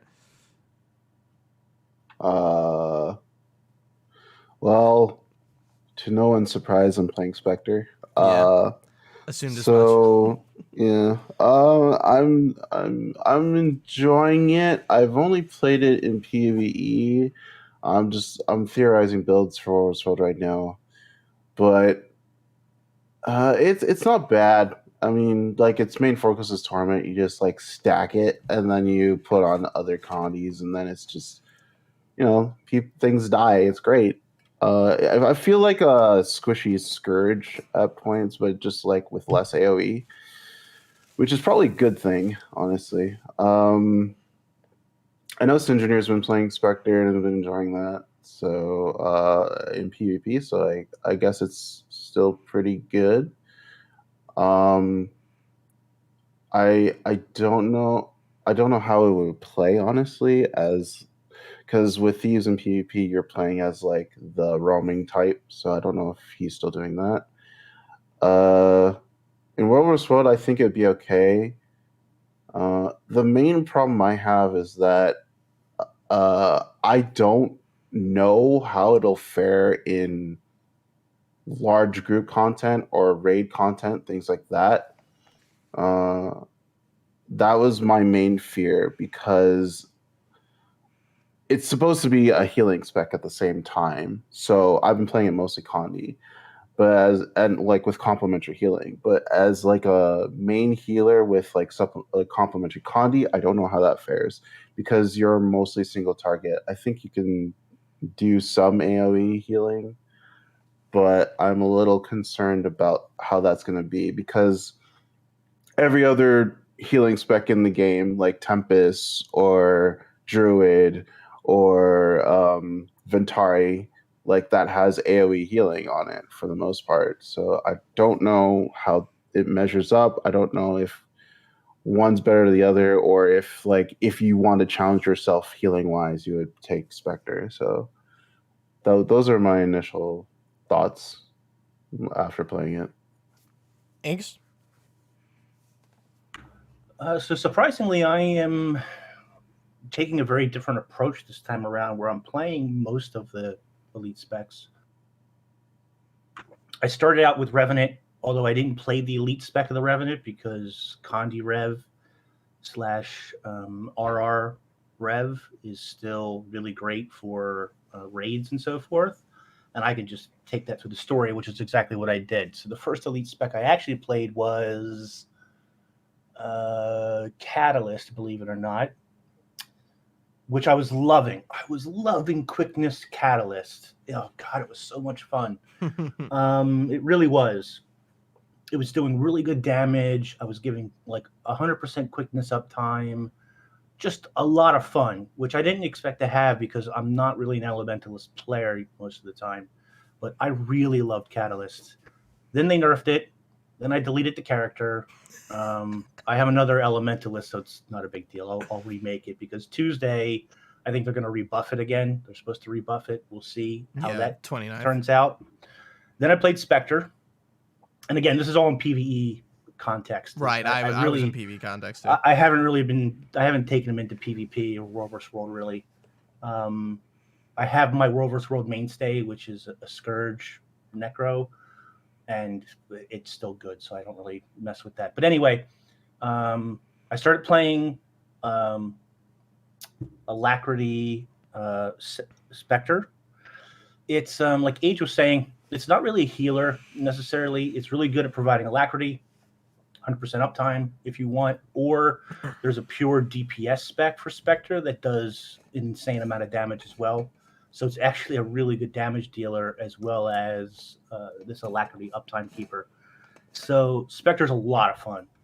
Really, really love it, which again is unusual for me, because I don't normally play any, like Age is the Thief guy. I've never really been an enjoyer of Thief in Guild Wars 2. But I love Spectre. Spectre's a lot of fun. Some people complain about like the AoE spells that they teleport you to the AoE, but that's what I love about it. I can reposition myself so easily with those teleports that I think it's a really good thing. I think people's problem is like if they misplace one, now you're in a spot you don't want to be in, but you just have to learn not to misplace them.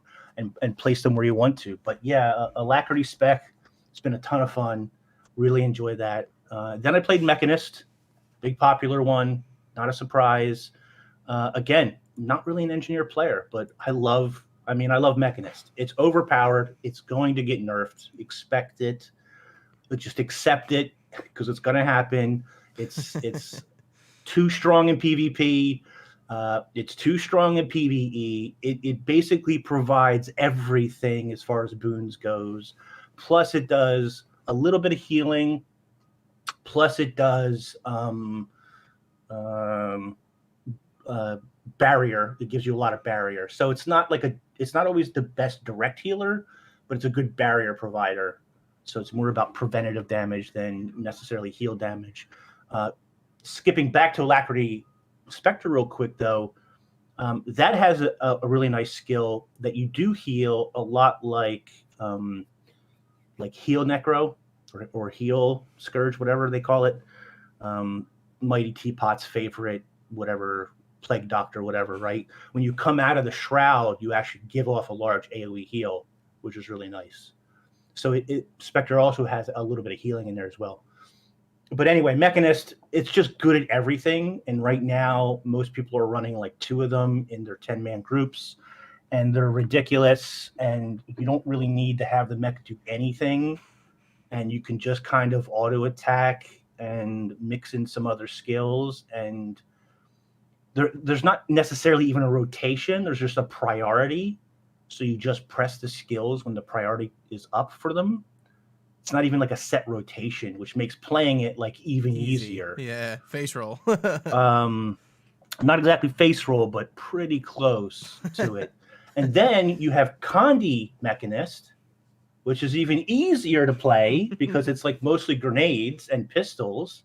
And that does really great DPS on the Condi side of things. Mechanist is insane.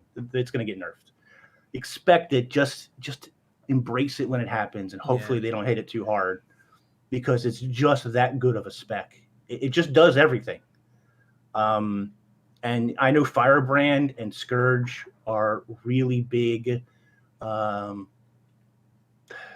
issues. Offenders. No. In PvE. Don't huge. Don't they're huge offenders, right? And Hernandez really never done anything about it. Yeah, they tried but like Firebrand was still on top. There's just no way mech doesn't get nerfed. It's going to happen. I don't know when, but it's coming. It. I'm trying to think. I haven't really played Harbinger. I've unlocked them all. It's just I kind of figured you did. My Ranger.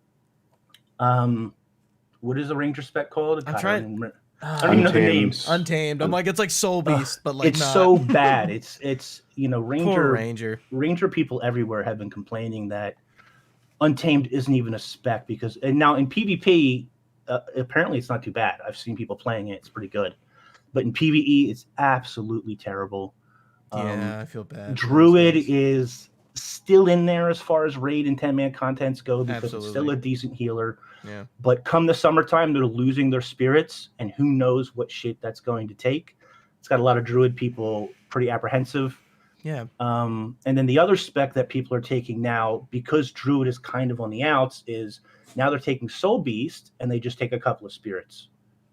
Because all people care about is spirits. They don't care about anything else really. Spotter, but whatever. And that only affects 5 people now. So, and Mechanist is so good, it's kind of overshadowing Druid. So you'll still see Druid in there. And if you're a Druid player, I wouldn't worry about it. Just keep playing your Druid. But Mechanist is really elbowing its way in there and just taking the spots from people right now. It's just so good at basically everything. And it gives you so many boons. It's insane. Fornax.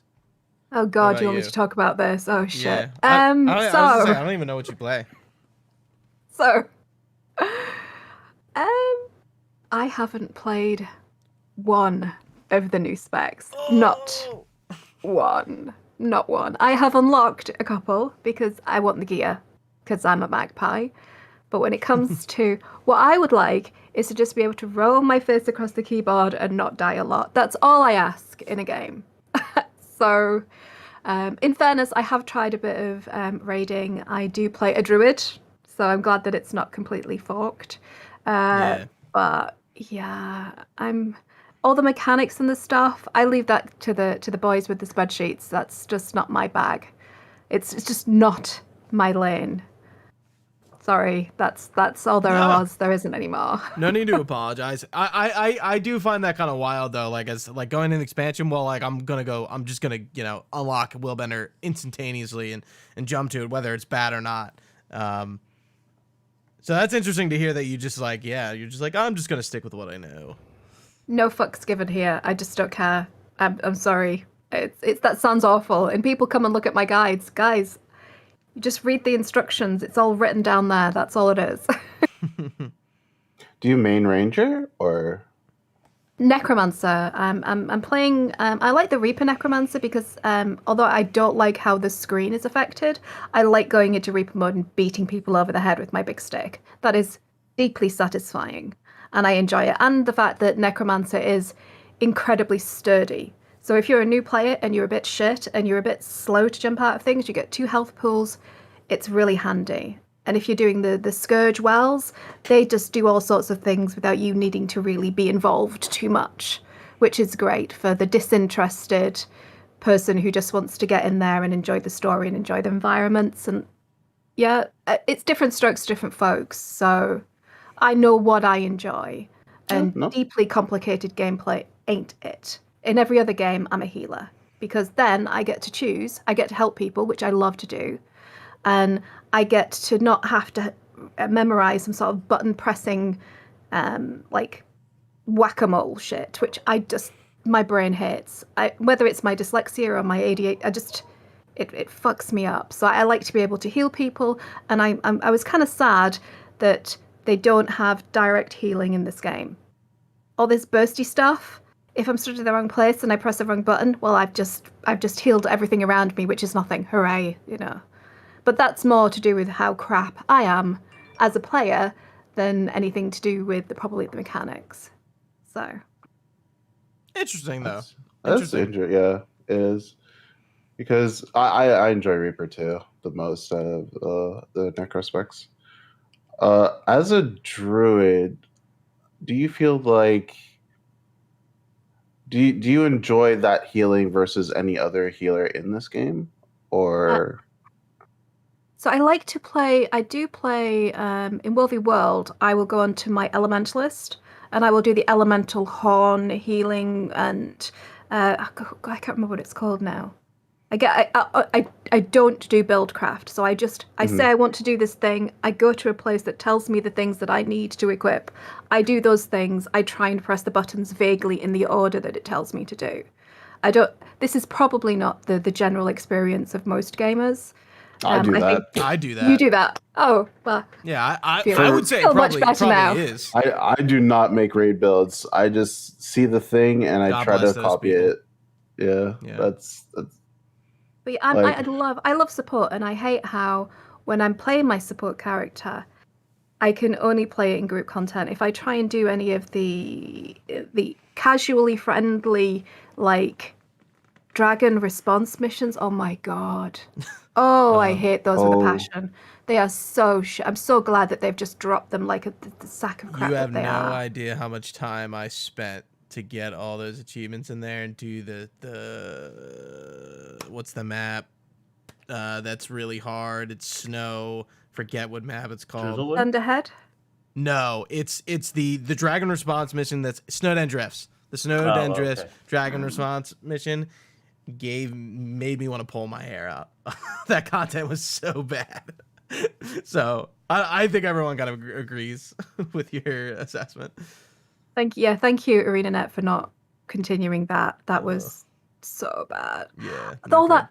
Here's the thing, though. The worst of it all that time as a solo player, it takes you so much longer, with so much more slog, with so much more corpse running, and then you get nothing. Sweet FA for your efforts. Nothing. Yeah, you know what's funny? I always did it with a group, and I was like very late to the party, and I was still like, people are like, you could solo that. I'm like, why would I want to do that?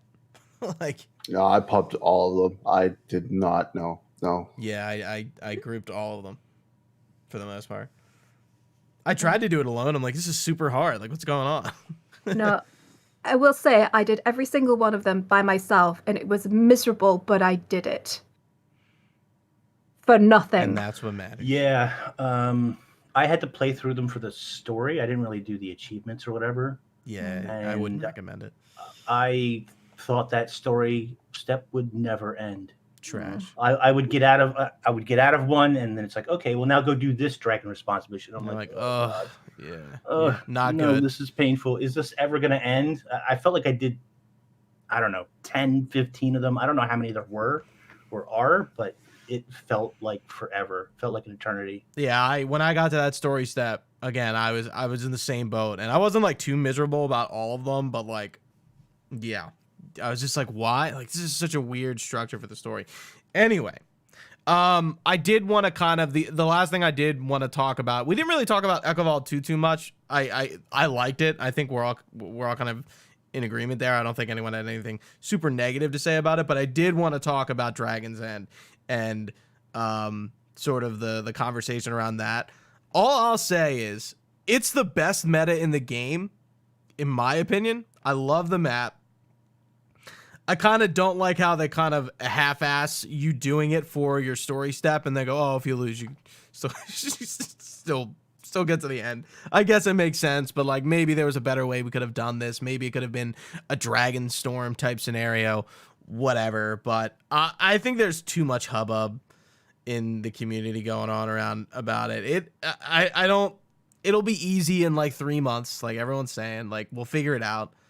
It'll be easy, just like all the other maps. Remember when like Dragon Stand was like 2 hours long? Like this is just where we are with it. I'm glad players have another option to get it, but I still beat it to get my turtle. So that's what I care about. What do you guys think about Dragon's End? Well, how much time you got? First of all, how much time do you want? the easy thing is to say that ArenaNet screwed up by putting the turtle behind the meta. Yeah, the turtle never should. 100%. Not the best idea, even though I did. The turtle should never have been behind the meta. Too many people were hyped about the turtle, about getting the turtle, and yada yada yada. If it was a secret mount, that's different. Mm-hmm. But this is a mount that you were teasing people with and showing them how it works, and so it's not comparable to like the Sky Scale or the Griffin or anything like that, because those were hidden, right? And you unlocked them as you secretly found out about them. The turtle is more like a raptor or a bunny or whatever, right? You should get it by playing through the story, and it shouldn't be that exhausting. Furious nodding here. Yeah. At least the collection's not too bad, but the collection at least is it wasn't for me. The collection is another thing that is a bit disappointing to me. I'll tell you why. I would agree. It's not the feeding it 250 kale or carrots or lettuce or whatever the case is. That's whatever, material sink. But they make you go through a series of events. And I don't think it's a bad thing necessarily to ask you to do those events, but it does ask you to do a strike. Right. And you're taking, once again, this is just sort of like the DE meta in the sense that you're asking people for a general mount to go into content that is not necessarily beginner friendly to casual, to get into. I don't necessarily want to use the word casual, because I think I think there's this misrepresentation in the community that it's hardcores versus casuals, when what a casual actually means is people with limited time or not very much time to invest in a video game. And I don't necessarily believe that those are the people complaining about the Dragon's End meta in the first place. I think it's those who just want to do open world and want to explore and want to play the story, and they expect a particular thing, and then suddenly you're hit with this wall of a 2-hour expectation that you're likely to fail, not just one time, but many times, because number one, you don't understand how the map works. There is an hour of preparation that doesn't need to happen now, but it did need to happen before they nerfed it. And also a level of organization where somebody in the crowd has to stand up and say, I will be your leader. Beyond that, that leader then has to garner your trust to corral the rest of the people into following directions. Right. And in Guild Wars 2, it's an unusual MMO in the sense that it's always been that you're playing alone next to hundreds of other people, but you're not playing necessarily with those people. And suddenly they want you to play with 50 other people and follow direction and alter your build and make sure you have CC and all this other sort of stuff, and do better than just pressing one, which the combat logs are just disgusting. You know, you can make fun of them, you can laugh at them, you can cry at them, whatever you want to do. I don't understand how some people play the game, and I'm not trying to make fun or make light of the situation, but just auto attacking does a certain amount of damage. I don't know how you do less than that, but it's besides the point. And then you have a different mentality of when you die, people just stay there. They don't respawn because they're expecting the rest of the crowd, like every other meta almost, to carry them through to the end. And in this particular meta, because the timing is so tight, or was so tight, that was just not something that you can afford to happen. And so you have people who want to be successful, who want to follow direction, who want to do all this stuff. They're getting upset with people who are playing the game like they've always played, not understanding that that behavior is not acceptable in this arena of this difficult boss that you have to fight. And then even when you get the turtle, they're now expecting you to go into a 10-man instance and fight another semi-difficult, lengthy engagement. And unfortunately, what happens here is those people don't necessarily learn. They pay somebody else in-game materials to drag them through the content, where they have a friend that drags them through the content, or they have a guild that drags them through the content, when really they should be enticed to go through that content in the first place. And I don't think that mount, that turtle mount, I don't think it has any place to do with having to do a raid or a strike or fractals or any of that other stuff. 100%. Because the basic mounts, you never had to do that with. The turtle is a basic 2-person mount.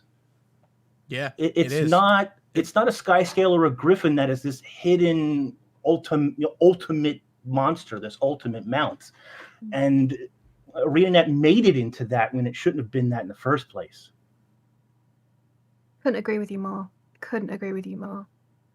As a self-proclaimed dirty casual, if it wasn't for a friend of mine's, Sandrake, who I play with a lot, he is a very competent, practical player, and he was the one who dragged me into the 10-man, into the strike mission, and we only wiped once, in fairness, and I stood my ground and I did it until the end. But if I didn't have it sounds a bit pathetic, but the emotional support of him saying, no, you can do this, we'll go in, we'll do it together, I've got your back, this is new, I'm not going to be a dick to you if you don't know immediately what to do.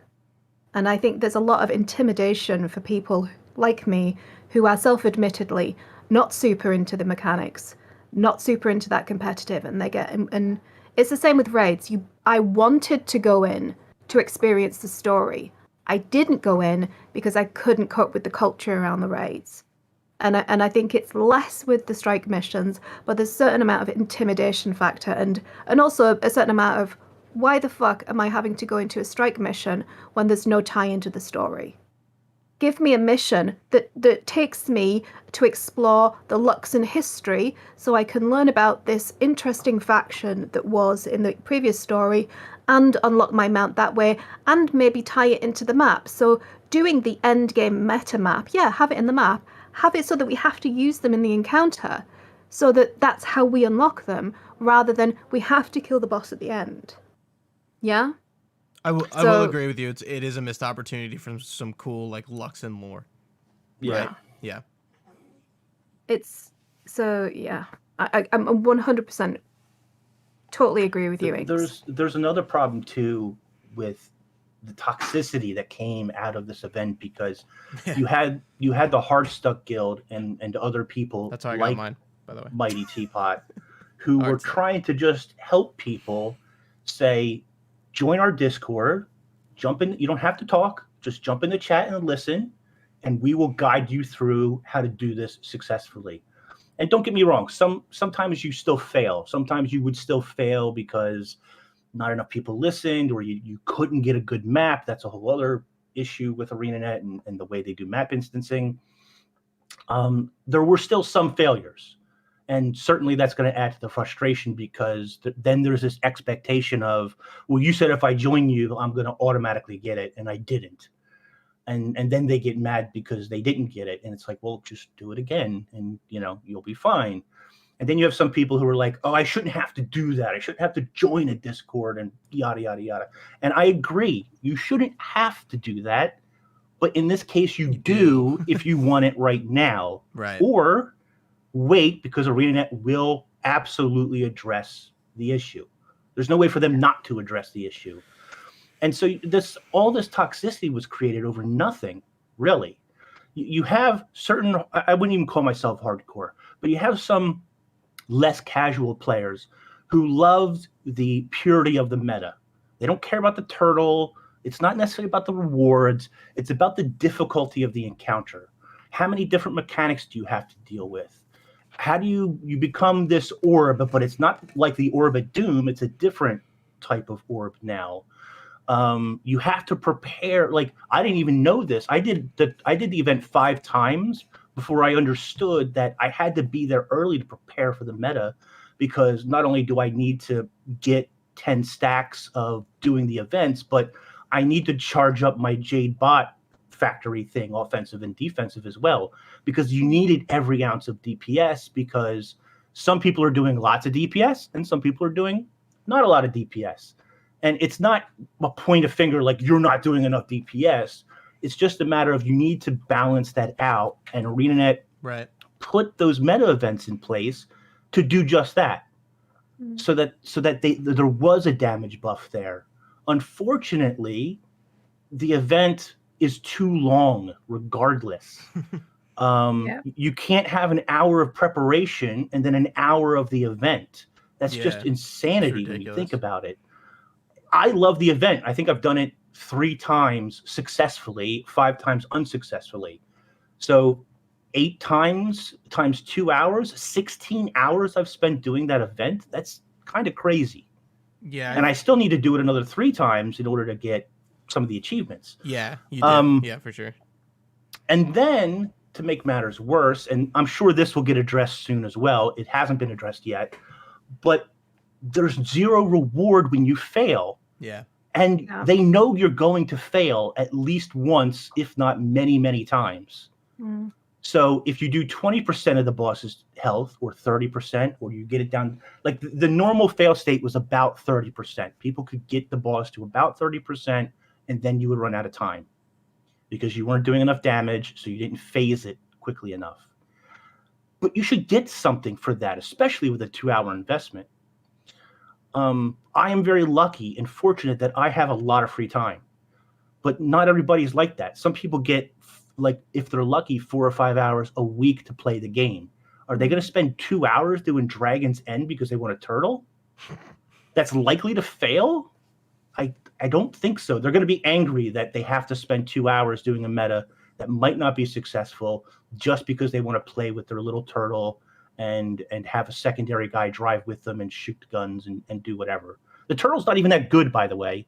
It's not even that amazing. I know some people out there love the turtle, and that's great if you love it, but it's not like the most amazing mount ever created. It's a 2-player mount, and it's kind of cool and kind of niche and whatever. It's not the end of the world, but I need the turtle, dude. There's lots of little problems with the meta event itself, and then they compounded those problems by putting a highly sought after, I don't want to say guaranteed item, but highly sought after, highly publicized mount that shouldn't have been there in the first place.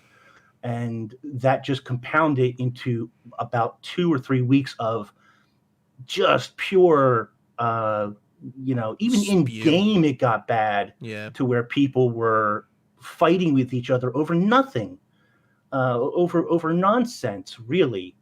I'm a commander. Everybody, please join on me. I'm going to tell you what you have to do. You're not going to tell me what to do. Oh, no, forget you. And then you have people who are trying to get the map because the map system is outdated, and ArenaNet needs to address that because you can't get 50 people into the map. You have to play map hopping games. And then some people take it to the extreme of baiting people out of the map by promising legendary giveaways in Lion's Arch or whatever. Like, really? That was the thing? Then streamers get canceled because they're caught doing that. It's like, oh my God, you're all insane. Wait, was that a it's thing? Just yes. Oh my God. Maybe I saw that and I totally missed it, but holy shit is right. Jesus Christ. Can I ask you guys a question? So this seems like a fairly obvious choke point to me. Why did they not see it coming? Why didn't they anticipate the fuckery? What do you think? Do you think they're not testing enough? Is there not enough play testing happening? What's going on? What do you think? It's a good question. I don't even think you need play testing for that. You just have to sit in a room and say, so the turtle amount that we've been hyping up, you're going to put behind the most difficult world event you've ever created that has a fairly large DPS check. And all you have to do is think about that for like a moment and say, probably not a good idea. That's not a good idea. No, that's not going to end well. People are going to complain. Yeah. Maybe it was an oversight. It's kind of, I know it's like a really... I don't think so. I think it's done on purpose. Really? I think ArenaNet did it because they're trying to show, and they've been doing this since Heart of Thorns, by the way. Path of Fire, they really took a step back, but Heart of Thorns, they took the first steps. And then with this End of Dragons, they took another step. They did two things in End of Dragons. In the very beginning of End of Dragons, they put a heart event that you have to do that teaches you about combo fields and dodging and moving out of telegraphed attacks. Thought that was odd. And the Defiance bar and so forth, right? Because one of the biggest complaints is you don't teach us how to play the game. So ArenaNet's like, okay, we'll put this in here. This kind of teaches you whatever. And then we'll have story steps where we want you to do that to try and reinforce that thought process. It doesn't quite connect. It's a good starting stepping stone point, but it doesn't quite connect. And then they're telling you in another way because they've really gotten some hassle from the hardcore community, or those players who want more difficult content, from strikes, for example, which we can talk about. The strikes are done wonderfully, by the way. I can't wait for CMs. But then they try to inject some of that into the open world so that when you are successful, they hope that you take the next step. Okay, that was hard, but I did it, and now I have confidence, so where's my next step? Well, if you're the turtle, strike is your next step because you have to do it for the turtle. And so they're trying to... one, right? Yes. Which is hard.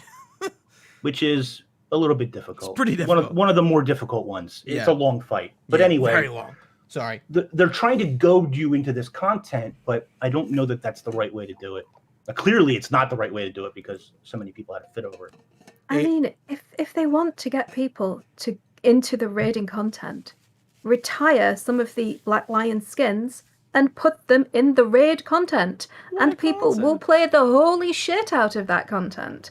Just retire them. If the skins are 10 years old, take them off the Black Lion Trading Company, put them into open world content, put them into strikes, put them into raids. People will flock to it. Simple. It's a good idea. I never thought about that, but that's an excellent idea. Why haven't they done that?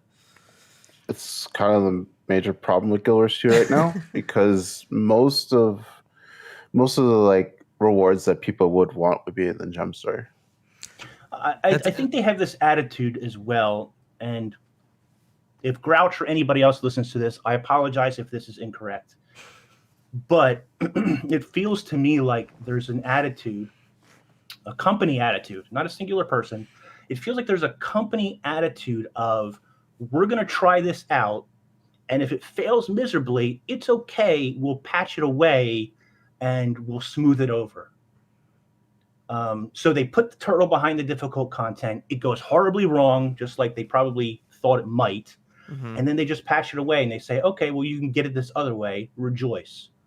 And they, it's always a roller coaster with them, right? They build you up and then they do something that really disappoints you and brings you down. But then they do 50% off Black Lion Keys. So everybody's excited again. And then they bring out a gem store skin that's 4,000 gems and everybody hates them again. And then they release new content and it's back up on the roller coaster. That's what Guild Wars 2 has always been for me.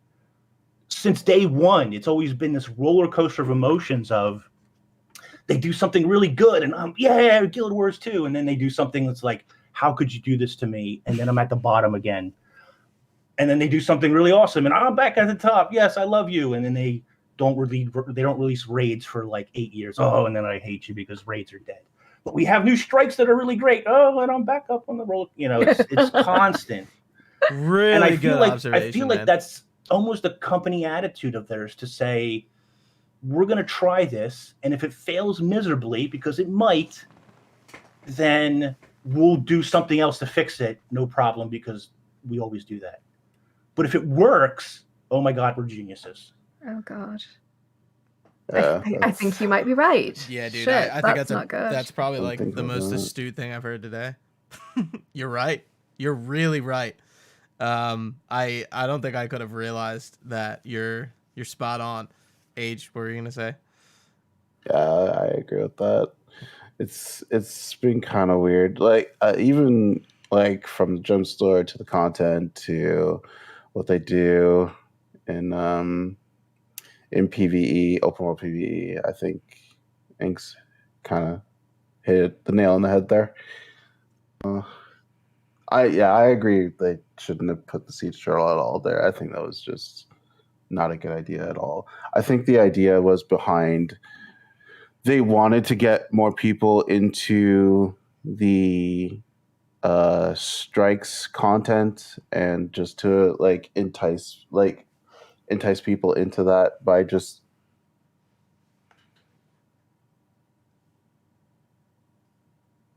Did I just lose Age? I can't hear him either. Yeah, Age, we just like lost you. Oh, my bad. I hit my mute. It's okay. I was like, am I going crazy? Yeah, repeat like the last like maybe sentence or two. It wasn't that long. I think that they added that content in open world PvE just because they wanted to get more people into strikes. But I think if you are a person that wants harder challenges, you would just go to that. You would like seek that content out naturally. Right. Yeah. Like you would go like, is there harder content? And then you'd be like, oh, there's raids, there's fractals, there's strikes. But if you just want to, play an open world content and just have a fun doing that, doing world bosses, meta events, that would be your jam. Making legendaries and things like that. But because that's something everyone can do. Speaking of legendaries, not to totally switch topics, I think we did talk a bunch about Dragon's End. I don't know how much we want to circle the conversation and keep like harkening on it. I think we kind of made the point there, but I did want to bring up the legendary set of weapons, which Gem Store was brought up, and I was like, yeah, the legendaries are kind of like a gem store set in a way. I like them; they're kind of cool, but like they do feel very gem store-ish. I feel like you guys will most likely agree with that.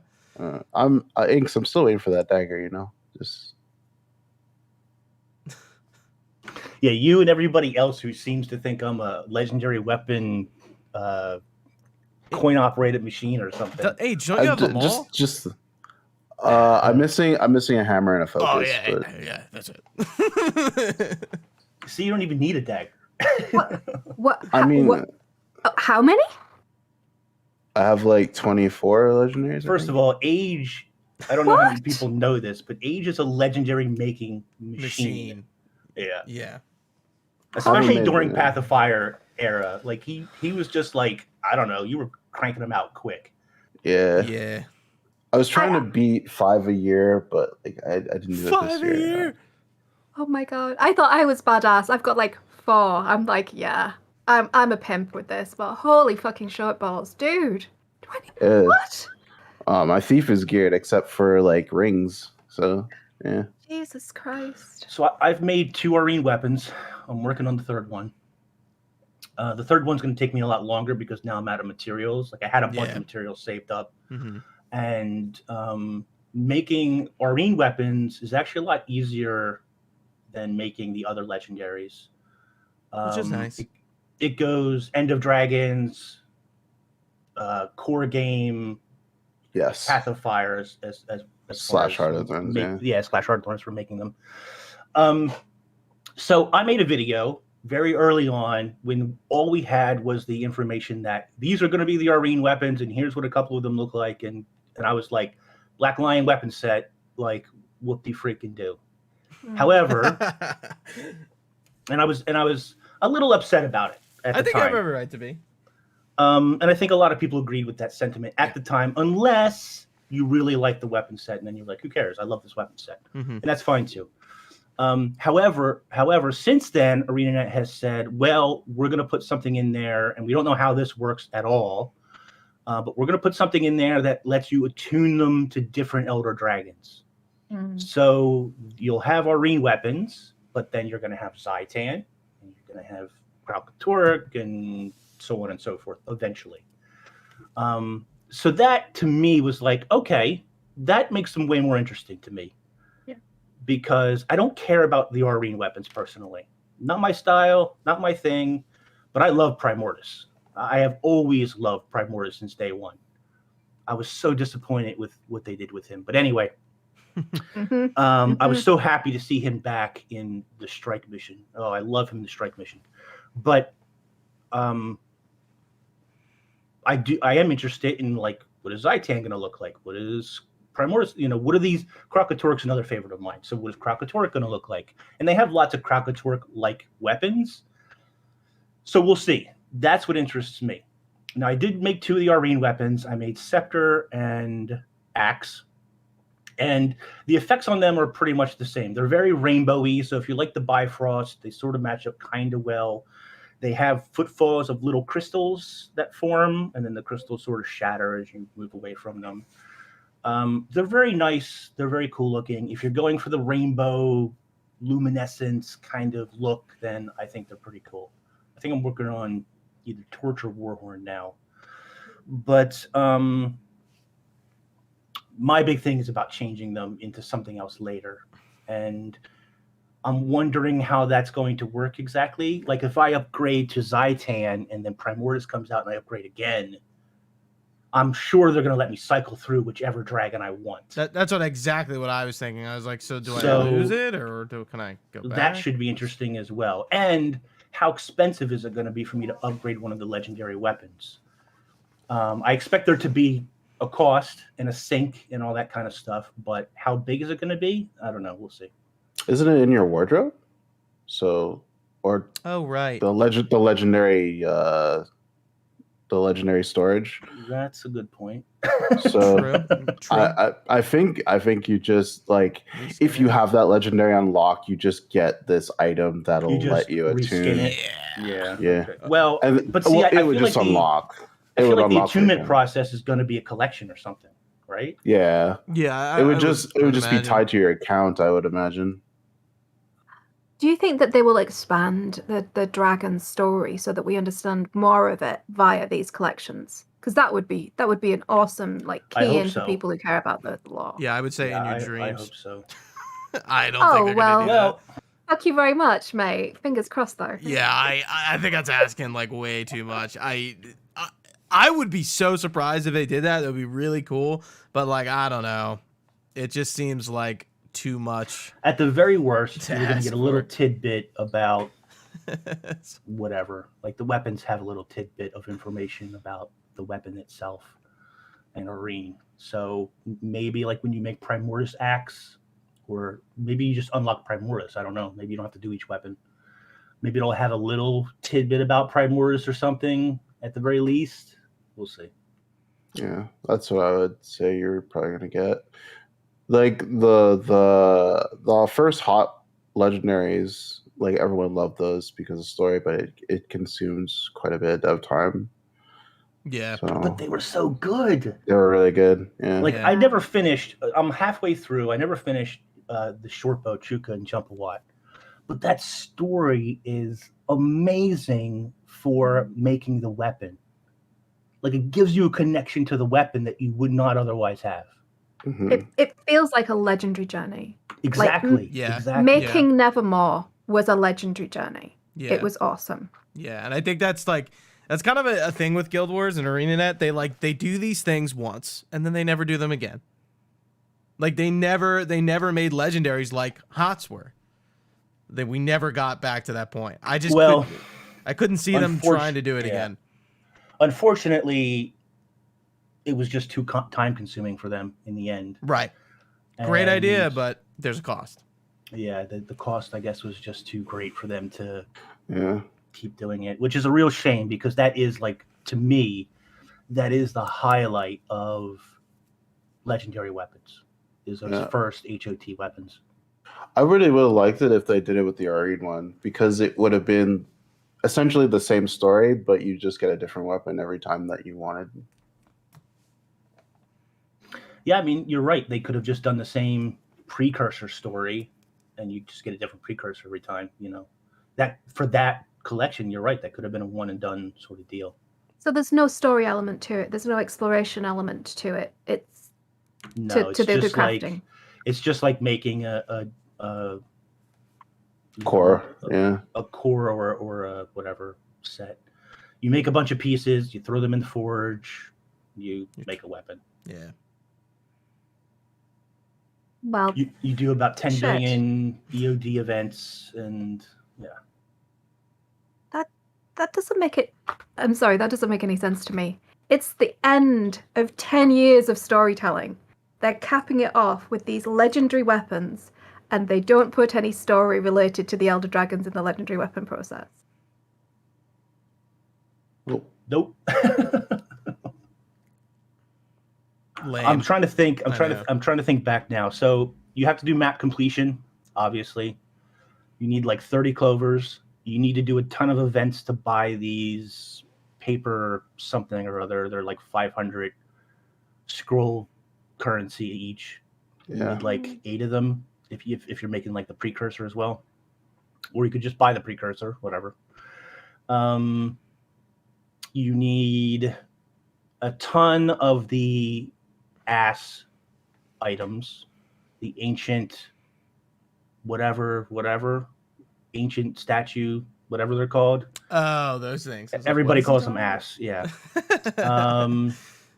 You need 100 of the little jade statues that you get out of the treasure boxes, which again you can buy off the trading post.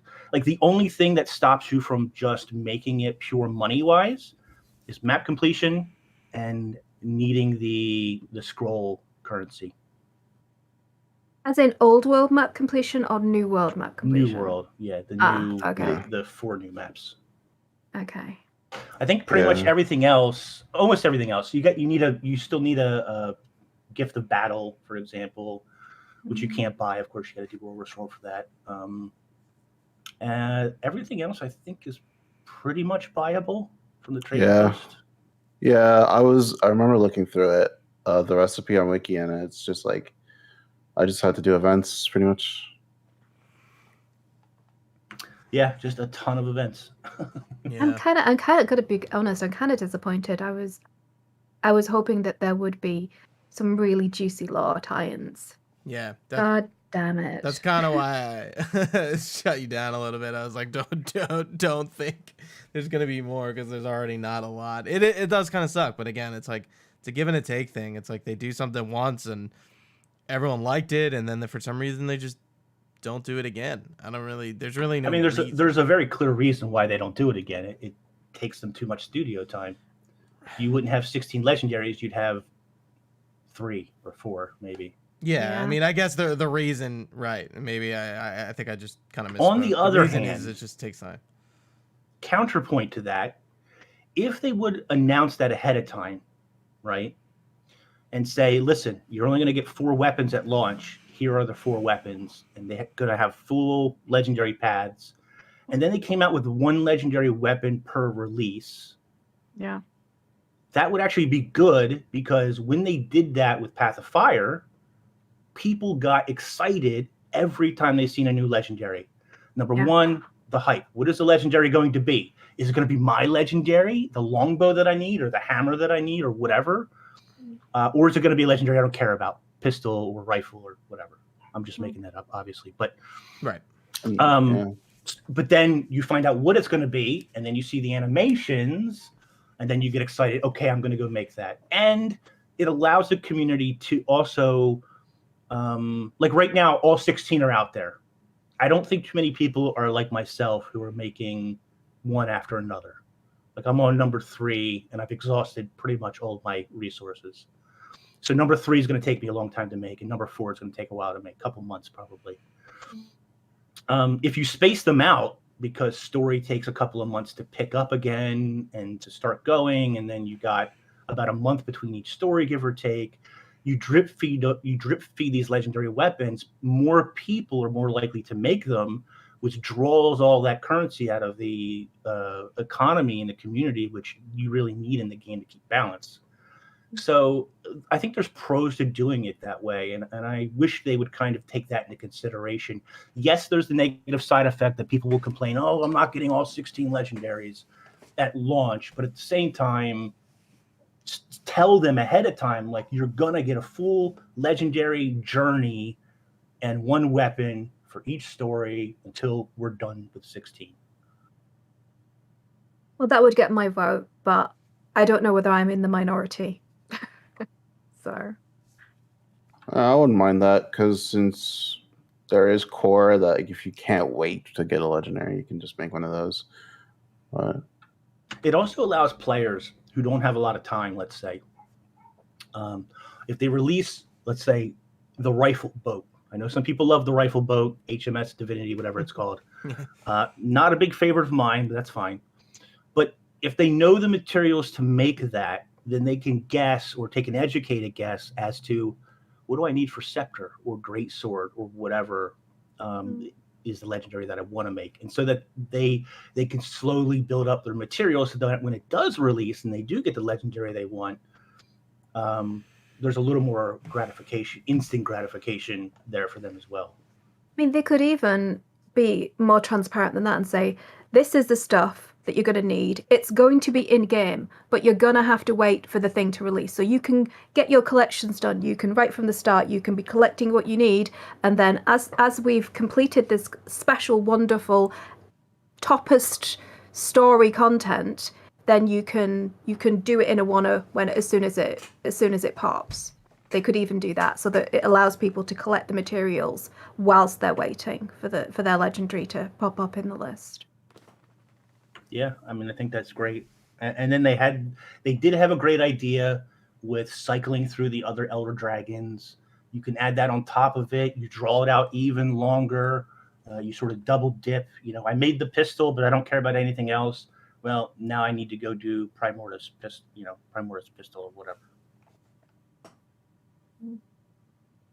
Yeah. Yeah, that's the way I would do it. But I don't work for ArenaNet, and I've never developed a game, so what do I know?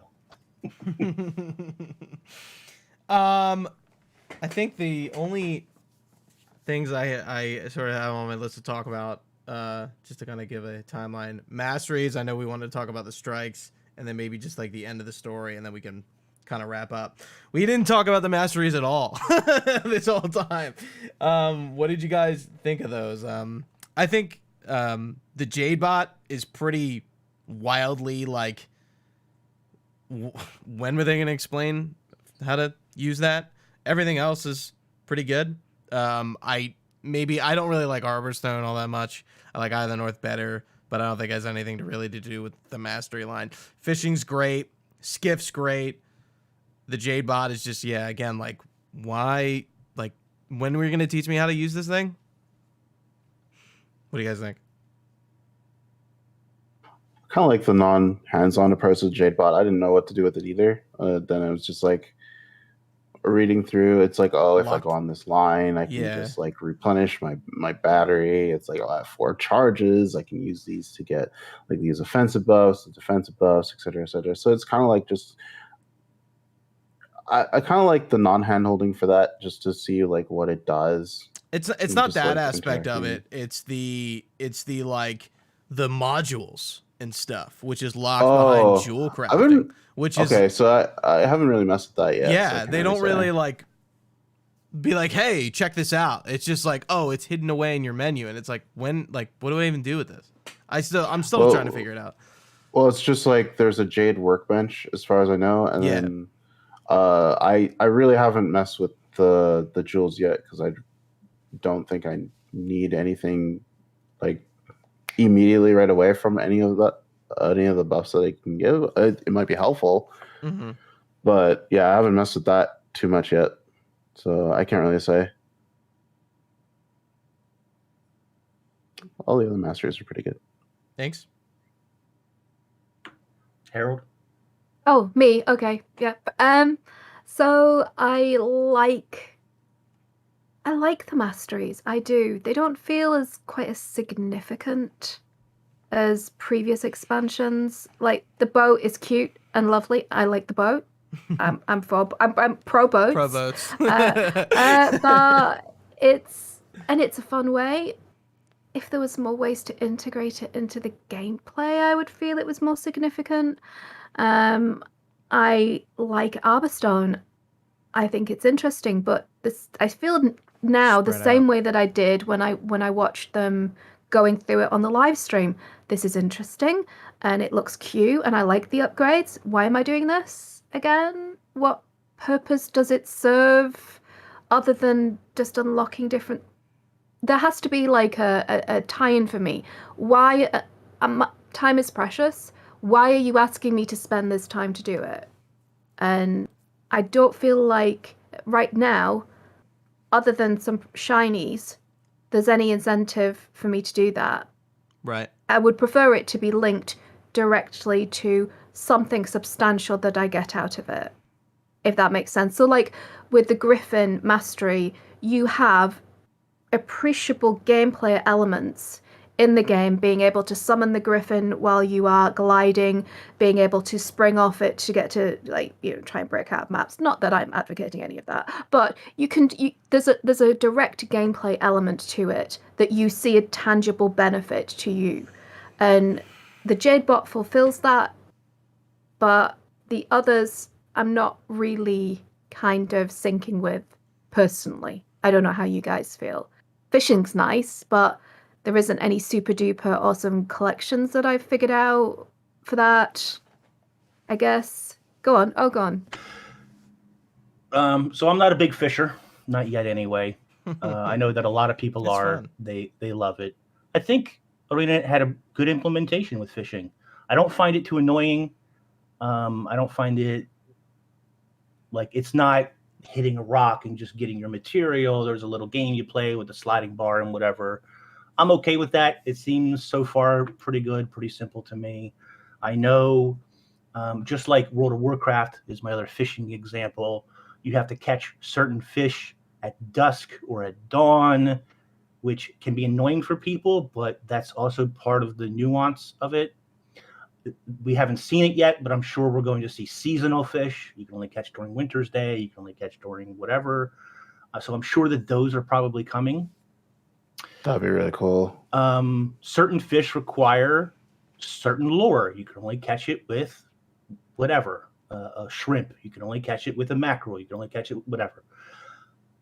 So that part is nuanced and intense to me, and eventually I'll get to it and I'll have to look it up and I'll have to, and some people will hate that, I'm sure.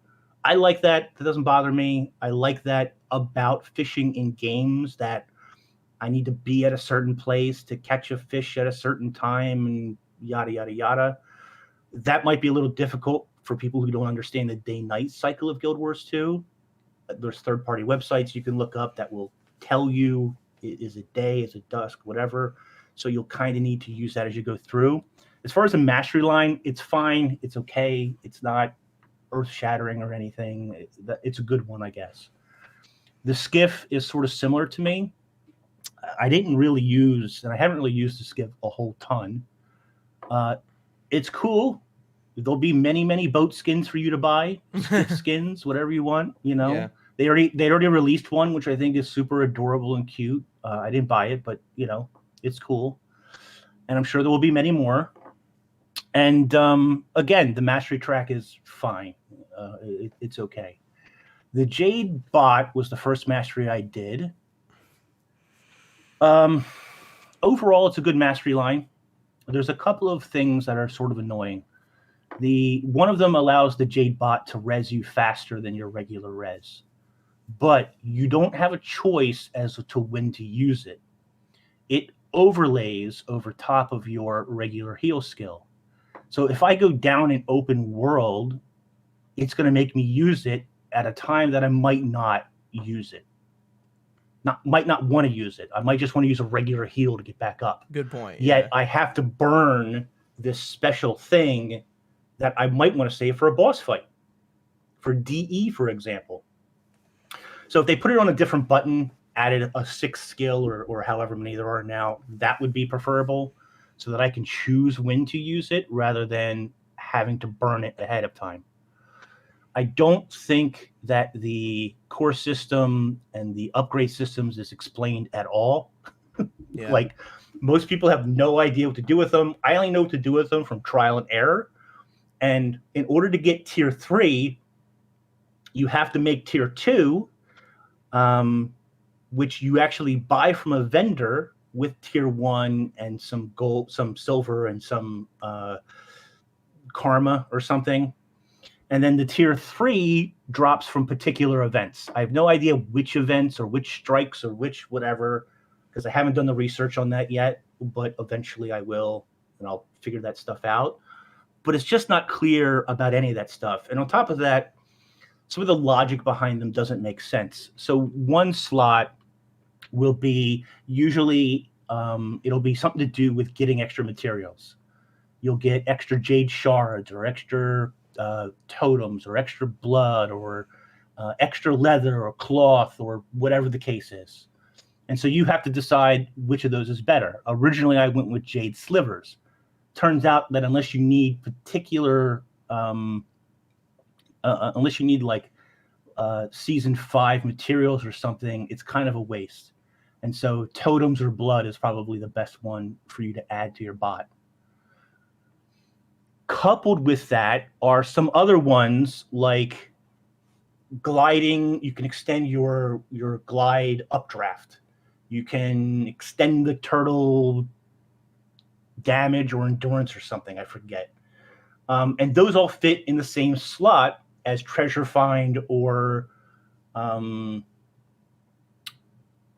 gaining extra materials, which doesn't really make sense, because then there's a service chip slot, and that one is, I'm trying to think what's in, right now mine is reduce the cooltime on your extra heal from the Jade bot. And there's a couple others. I think mount cooldown. Mount like cooldown. that? Okay, so you would think mount cooldown should be a service chip, right? But it's not. It's coupled in with the turtle reduction and stuff. And it's like, that doesn't make any sense. Yeah, the gliding, I could have the mount, sworn I saw something like that. and the turtle. Yeah, no, there is one. You're right, but it goes with the gathering slot, which makes zero sense. Okay, yeah. Yeah, it makes zero sense. They really need to reconfigure what goes in what slot, because the secondary service slot is very limited. There's like 3 choices, I think, and all of them are pretty terrible, except reducing the cooldown on the heal if you have it. Right. The other annoying thing is every time you switch maps or map instances, you lose all your battery. So you need to recharge your Jade bot, and it only holds 4 charges anyway, which is fine, whatever. I think initially it only holds 1 or 2 or something like that. So you do get up to 4 eventually. Yeah. But if you're running around doing meta events and you finish the meta event and your map closes, well, now you switch to a new map and you have no charges saved up, and don't get me wrong, batteries are everywhere, like literally. So it's just an annoyance that I find, that I have to charge the stupid thing all the time and whatever. Making the cores, tier 4 in particular, is really expensive. They're about 40 gold or so to get to tier 10 to get full use out of it. but it's not account bound. It's character bound. So you have to make a core for every character, or Oh, no. Wait, go through the what? annoying. Yeah. Yeah, you have to go through the annoying topic of switching the core around, or you have to make. I just made a core for every character because I'm like, forget. I don't have that many characters. You know, I'm not playing the swap around the core game. It's Forget it's that. character bound on equipped. No, you can move them around. I'm pretty sure from character to character, but every character has to have its own core for the Jade bot to even work. Right. Yeah, that completely threw me. I was Yeah. like, was like, where's my core? Why can't I use it? Yeah. Yeah. Whereas the fishing pole works for everybody. Yep. Yeah. Except you just have to have individual bait for every character. That's what I was just gonna ask. The bait and the but the fishing pole is universal. So like I don't understand the core thing. I don't get it. Yeah, maybe that seems like something. I haven't heard anyone complain about it, but that seems like something that they would like change based off. Isn't the core kind of like a ring, or it's an accessory for your character, or is it an account wide? No, it goes into it's not account wide. It's character wide. But it goes into the Jade bot. Doesn't okay.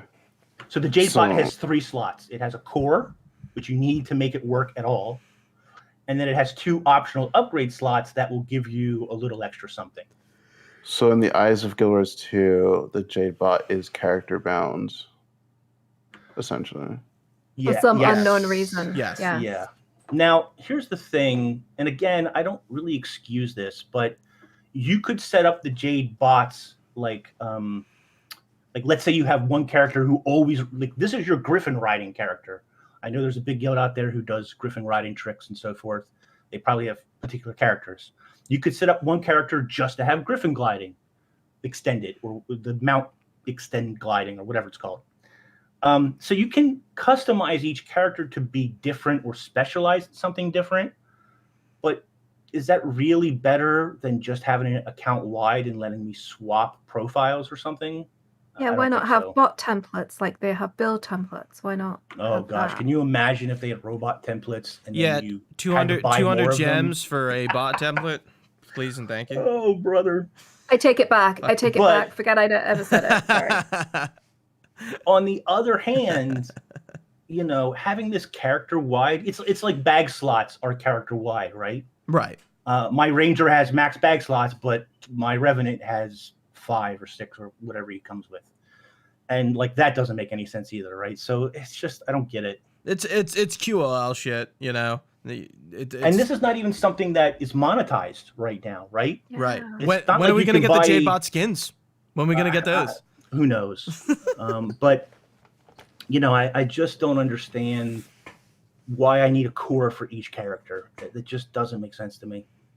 It totally threw me when I had to do that. I'm like, why can't I charge the what do you mean I don't have it? Hang on. What? Yeah, it threw me for a loop.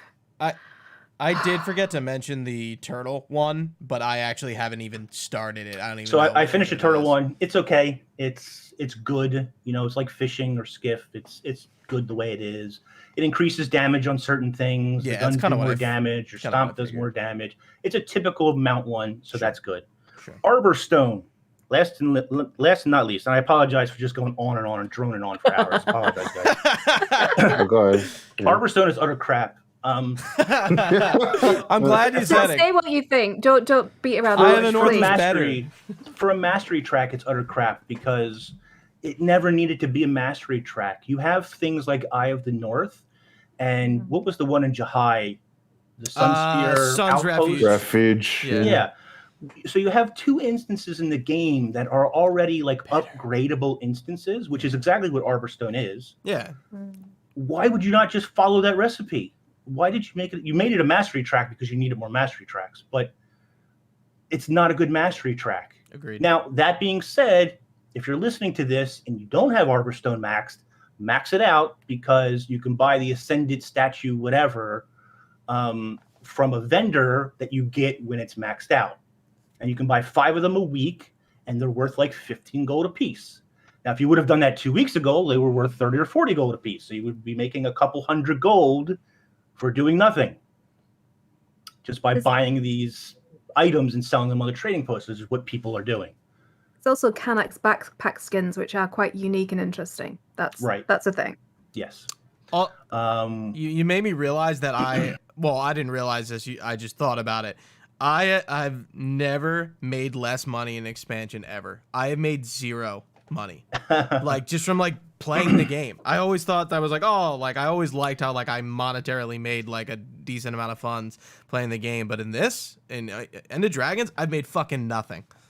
It's been okay, and I know for some of the TP barons, they've made incredible amounts of money because they were onto Kale super fast, and forget it, Yeah, people made a lot of money off of Kale. I'm sure. Which, by the way, if you have a home instance garden plot, you can plant Kale, and even today, you can still make a little bit of money off of Kale. So that's good, I guess. Yeah, sorry to interrupt. The other thing about Arborstone is nothing is near nothing. Like, True. Yeah, that's the I issue. True. I go to level 2 to Got a fucking craft, fly over there. Like, and then I got to go back down to level 1 to get to the trading post. There's a trading post up there, but I got to go back down to go to my bank, and you can get through it through the crafter stuff, but nothing is near anything else. Don't get me, it's a giant space. They need to fill it. I get it. I understand, but it'll never be a super central hub for exactly that reason. yep. You can go to Eye of the North. Things are much closer together, and they're much better laid out. And that's if you don't have one of the gem store special passes where everything is closer together. Mislocked forever. Yeah, like I know Mistlock is the absolute best. I go to the stupid Queen's Pavilion because I'm stubborn. Mistlock is absolutely the number one, obviously. But If you're a content creator, it is great because it is the only place in the game outside of the original dungeons where the lighting is consistent.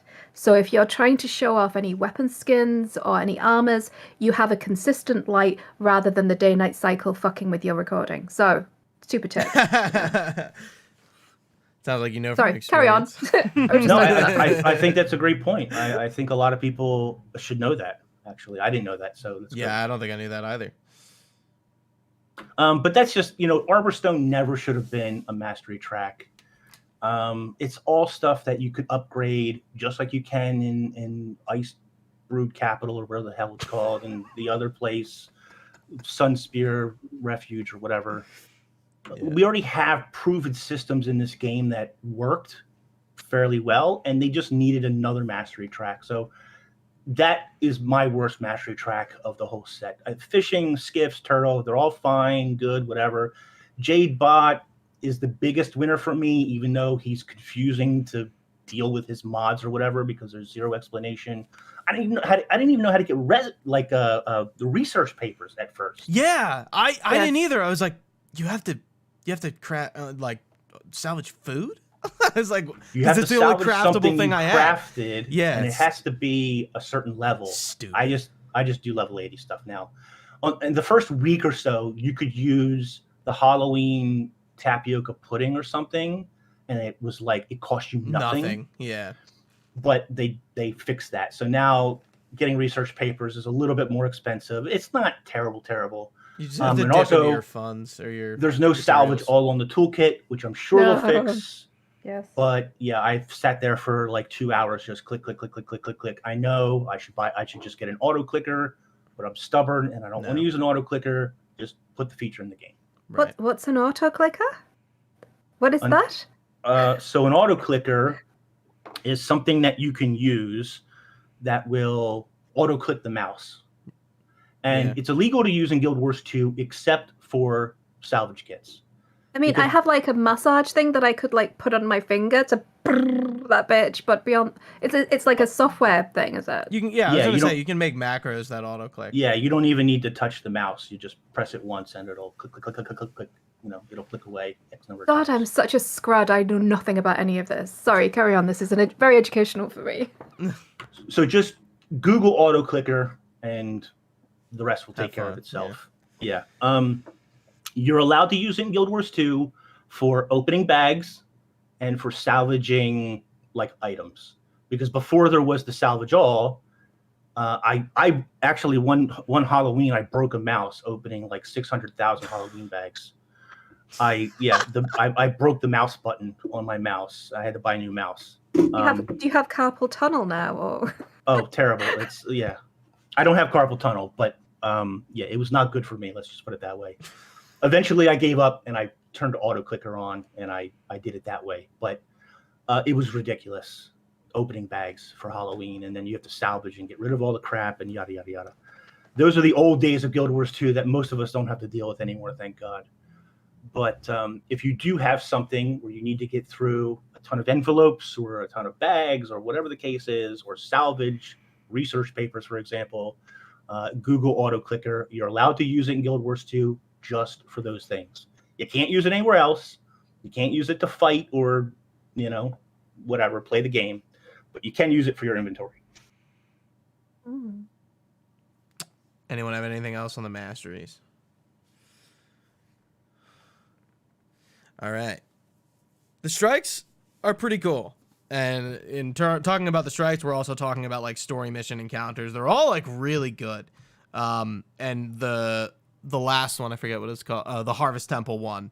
I've only done it once, and I was so surprised at the level of like how they separated that encounter from the strike.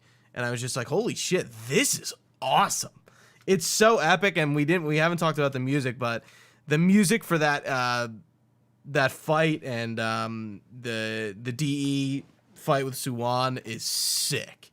Like it is really good. McClaim Dimer outdid himself with this whole score. I haven't listened to the whole soundtrack front to back yet. I'm gonna do that at some point, but the music in the game is really good.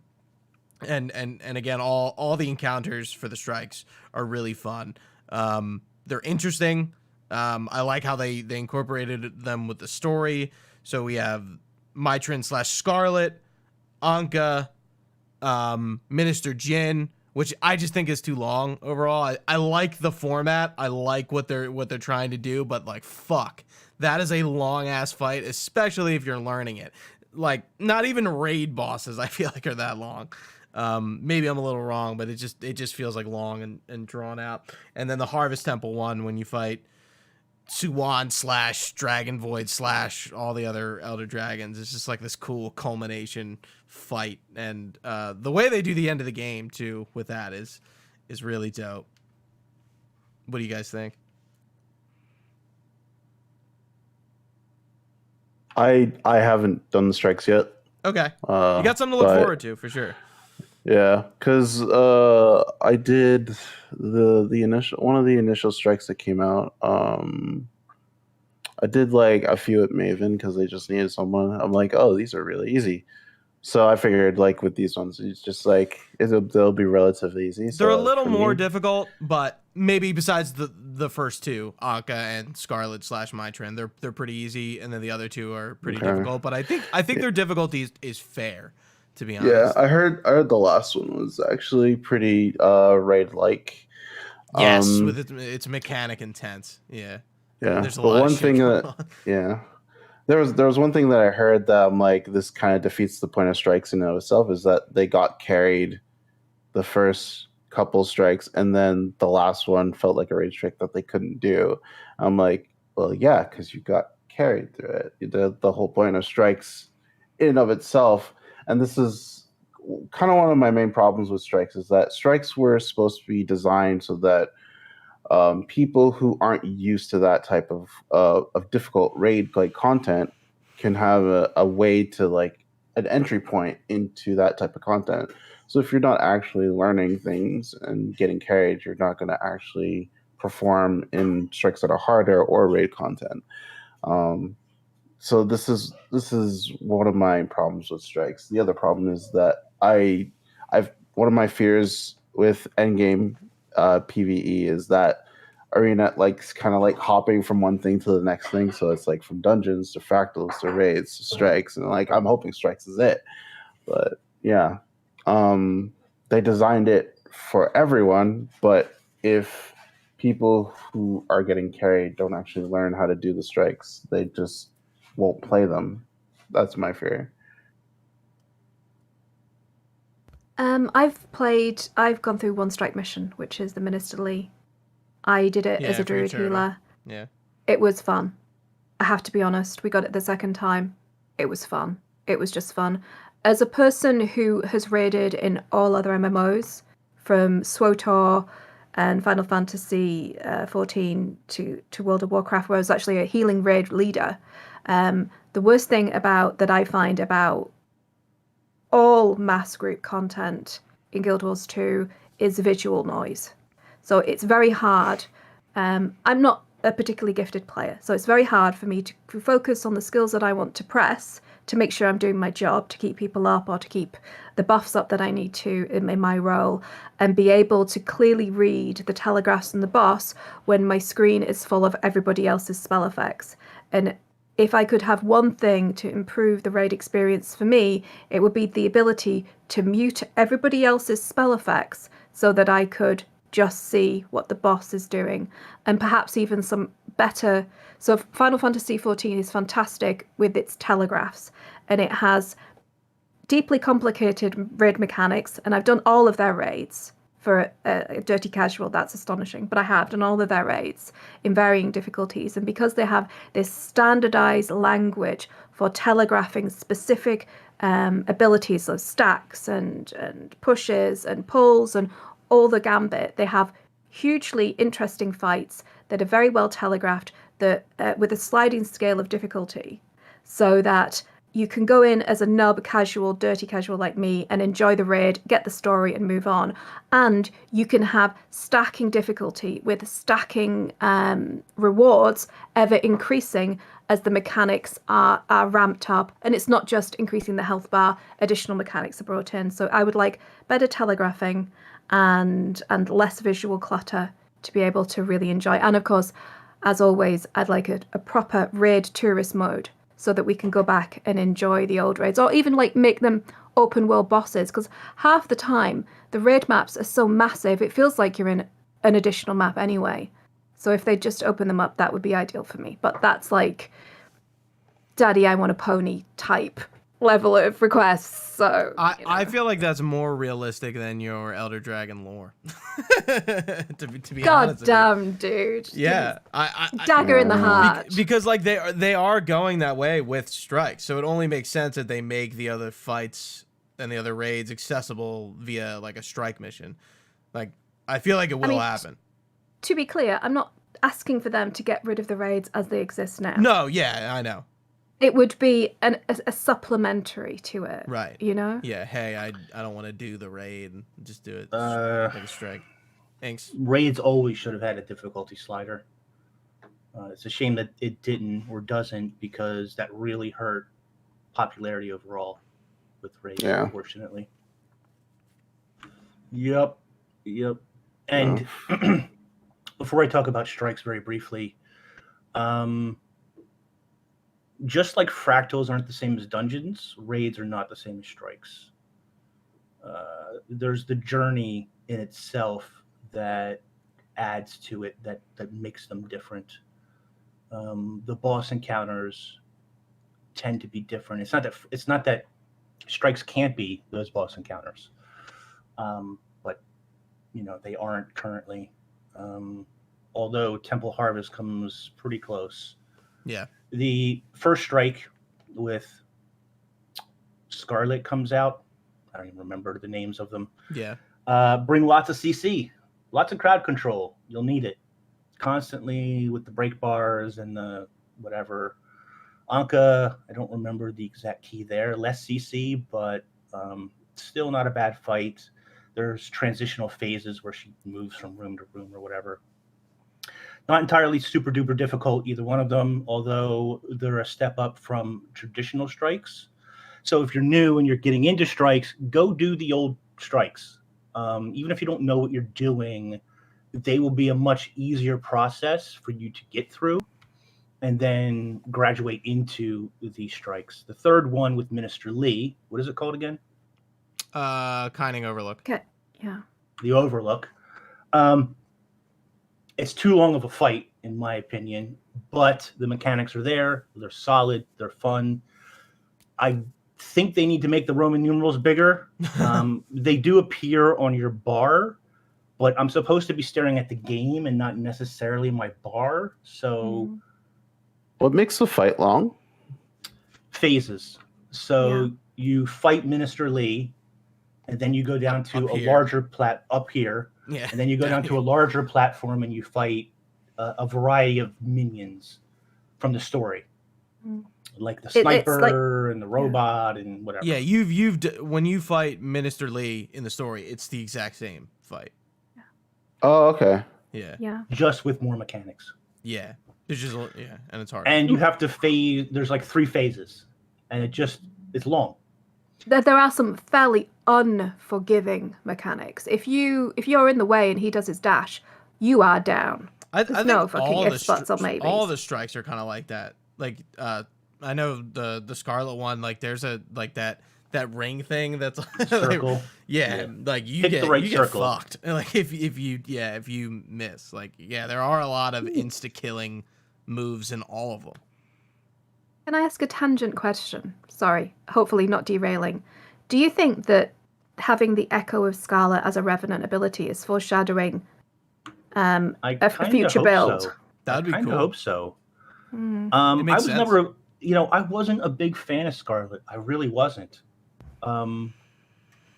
But I kind of now want her as a Revenant. I kind of want. I don't know what would she do exactly. She would make me. She was an engineer, right? She would make me an engineer Revenant of some sort. I don't know exactly. Yeah. But I kind of want her just because the story character had her and I don't. I'm like I kind of want her as a spirit that I can summon. Ritlocks. He uses just the normal ones, right? He doesn't. Yeah, he uses the core. Yeah. Chalice and so forth. Yeah, that's what I thought. And then never talks about it ever again. Yeah. But anyway, yeah, I'm good, guys. Blindfolds off. So the third one is good. It's a long fight. It's difficult, but it's not crazy difficult. It's a good experience overall. And then you come to Harvest Temple. Harvest Temple is a long fight. If you thought that the Minister Lee was a long fight, Harvest Temple is longer because you have to go through each of the dragons, Soo-Won, and there's a ball mechanic. Now, the ball mechanic is kind of fun. There's a giant ball, and when you attack the ball, it moves very, very slowly. And you have to push it into these circles. And if you push it off the edge, then it does like this board wipe that I believe you can jump over or dodge over or something like that, but it does a lot of damage. It will reset the ball to the center, so some strategies might have you do that on purpose and just sort of prepare yourself. But there's a lot of shenanigans that can happen with the ball because only one person, 1 or 3 people should be coordinating to hit the ball and nobody else. It's like keep construct. And yet people can't help themselves but to hit the ball, and it goes all kinds of weird directions. On top of that, if you're a necromancer and you bring a golem, probably not the best skill for this fight because your golem will attack the ball and push it a different direction. If you're a mechanist, your mech will attack the ball and push it in a direction you may not want it to be pushed in. So there's this ball mechanic, and then you get into the different fights. Mordramoth is really the only bad one in my opinion. He does a chin stomp in the center that you have to jump over. Yeah, I don't like that. Can't dodge through it. You got to jump over it. A lot of people, myself included, fail that mechanic. So you're bound to lose people or at least go down in that spot. The second most difficult one is, I think it's Soo-Won, has these giant skeletons, which, by the way, do count towards your Killing Giants achievement. For those who haven't completed it, that you need like 1,000 of them or whatever it is. But they vomit puke all over the place, and the standing in the puke for even a second will basically down you. So you need to hoard them together and kill them. And if you get through that, that's fine. Really, the difficult part of the fight is just surviving for so long while dealing with a multitude of mechanics. And the mechanics themselves are not necessarily difficult, but there's a lot of movement. My buddy, stuff going on. A lot of my buddy Primoris has this giant chomp he does where he like puts his face sideways and eats half the platform. Doesn't really eat it, but he'll catch you in it if you're not careful.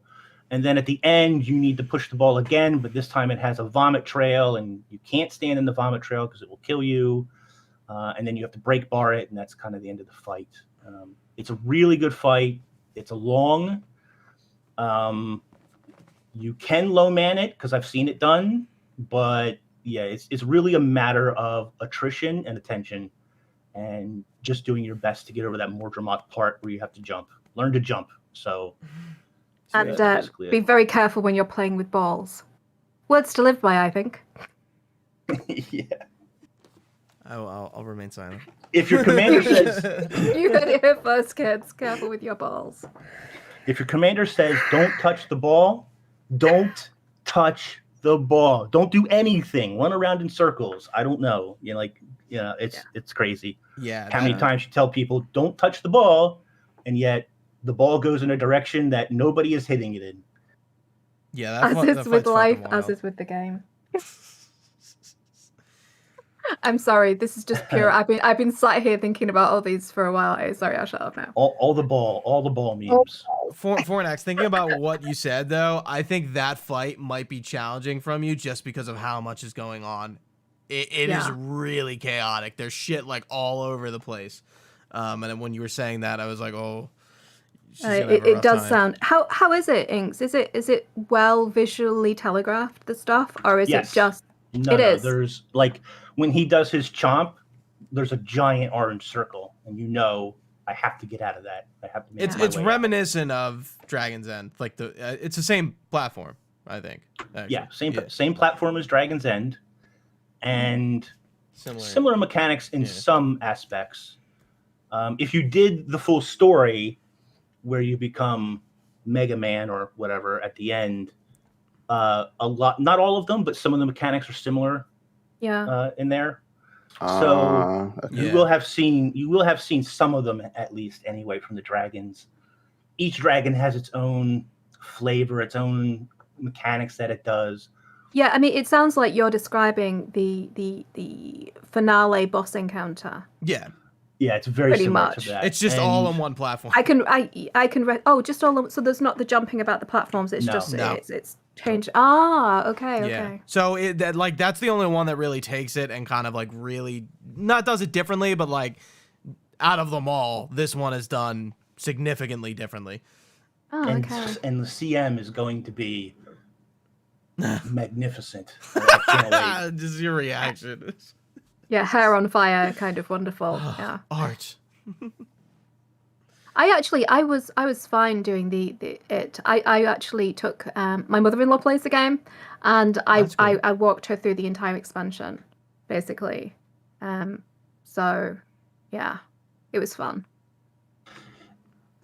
Temple Harvest is one of those instances that I would say to a person, just take a deep breath. You're going to start doing the fight, and a lot of stuff's going to happen, and you're going to be like, oh my God, I can't deal with all of this. But you can. Mm. Just take a deep breath, and then just keep playing as best you can. It seems like a lot is going on, but it's not as much as you think. Yeah, for me, it's when I was raid leading, I was just tell people, I don't care about your DPS. I care about you understanding mechanics and surviving foremost, and then just fit your DPS in as you can, and then over time you'll learn it, and then we'll eventually get it. Just one step at a time. Does it have a hard timer?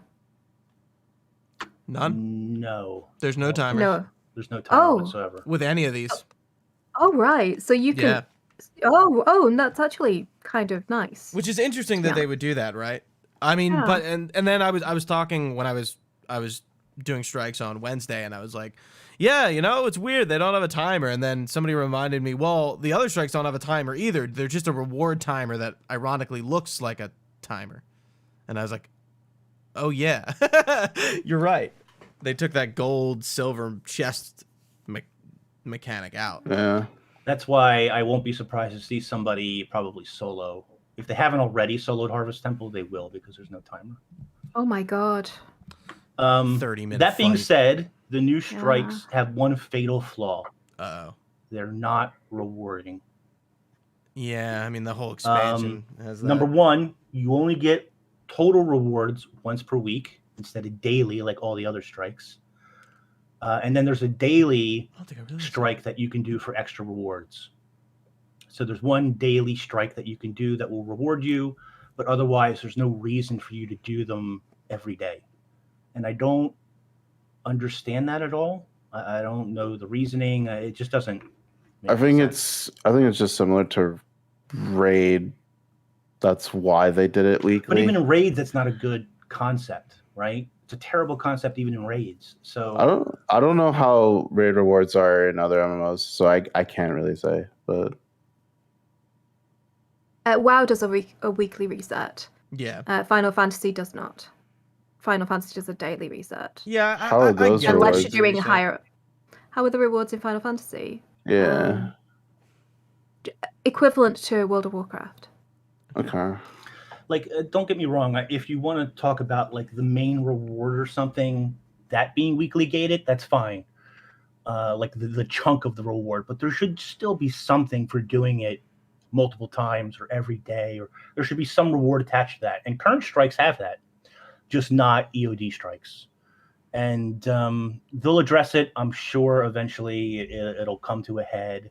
People have been, since they started doing strikes, they've been complaining about it. So I know that ArenaNet's aware of it. I'm sure that they'll address it. But right now, strikes are just not, the new strikes are not that rewarding. Would you want like a token system, like they do in the raids, where you get token drops for each of the boss kills, so you can actually get loot that way? There is a token system that exists sort of already. So, yeah, I mean, you could just get extra tokens. They could give you the classic, several rares, greens, blues, whatever. But you need something to do it every day, and that exists in the old strikes, but not the new ones. They were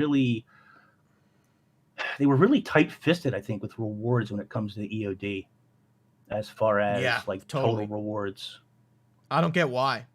I think that'll loosen up as time goes. I think, for example, Dragon's End will get more rewarding. I think they'll add a tiered reward to that, as well as maybe something else, because the turtle's no longer there. I mean, it is. You can still get it that way. Yeah. But you don't need to. You can bypass it. And strikes, especially with CMs coming, you want your people invested. Like, I know people, all they do really is raid and do strikes. And I'm not even talking about Mighty Teapot here. I'm talking about people who they will run, they'll do their weekly clear, but then they'll go back and help people all week long, and there's very little reward for them to do so. Yeah. But there should be some reward for doing that. I was actually, so playing through the expansion, I was quite pleasantly surprised at the number of brand new skin sets that we have. So we've got the Salt Spray, we've got the unlocks for the elite specializations, there's the Jade Tech armor, there's the Ritualist armor, there's the Ancient armor that you get at the temple in Xingzhe. I'm quietly working my way through to make some like gear showcases. I mean, I was quite pleasantly surprised at the kind of the volume rather than the majority of it being pushed into monetization. And I fully support like funding the game, and I'm very happy that it is visually done rather than necessarily game breaking. But yeah, I was quite happy. What would you guys like? Because I think that Guild Wars has historically been terrible with its trash reward system at filling your bags with crap and not feeling like you're getting anything out of the time spent. What changes would you guys like to see? Say, for example, in the next expansion, which they've said that's coming, what changes like that would you like to see? Reward wise? Yeah. I feel like the only complaint I have is those unique sets I feel like are just hard to get. Like I wish I was getting more unique things more often. I don't know how you could possibly do that.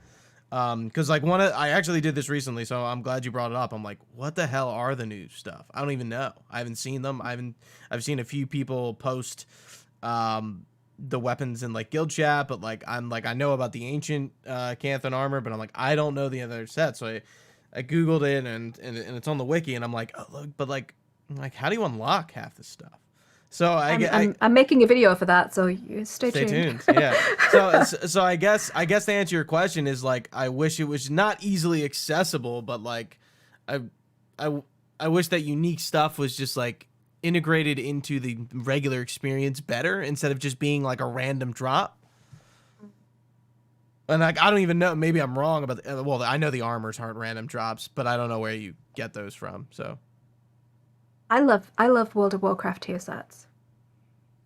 Uniquely designed to your profession or your class, right?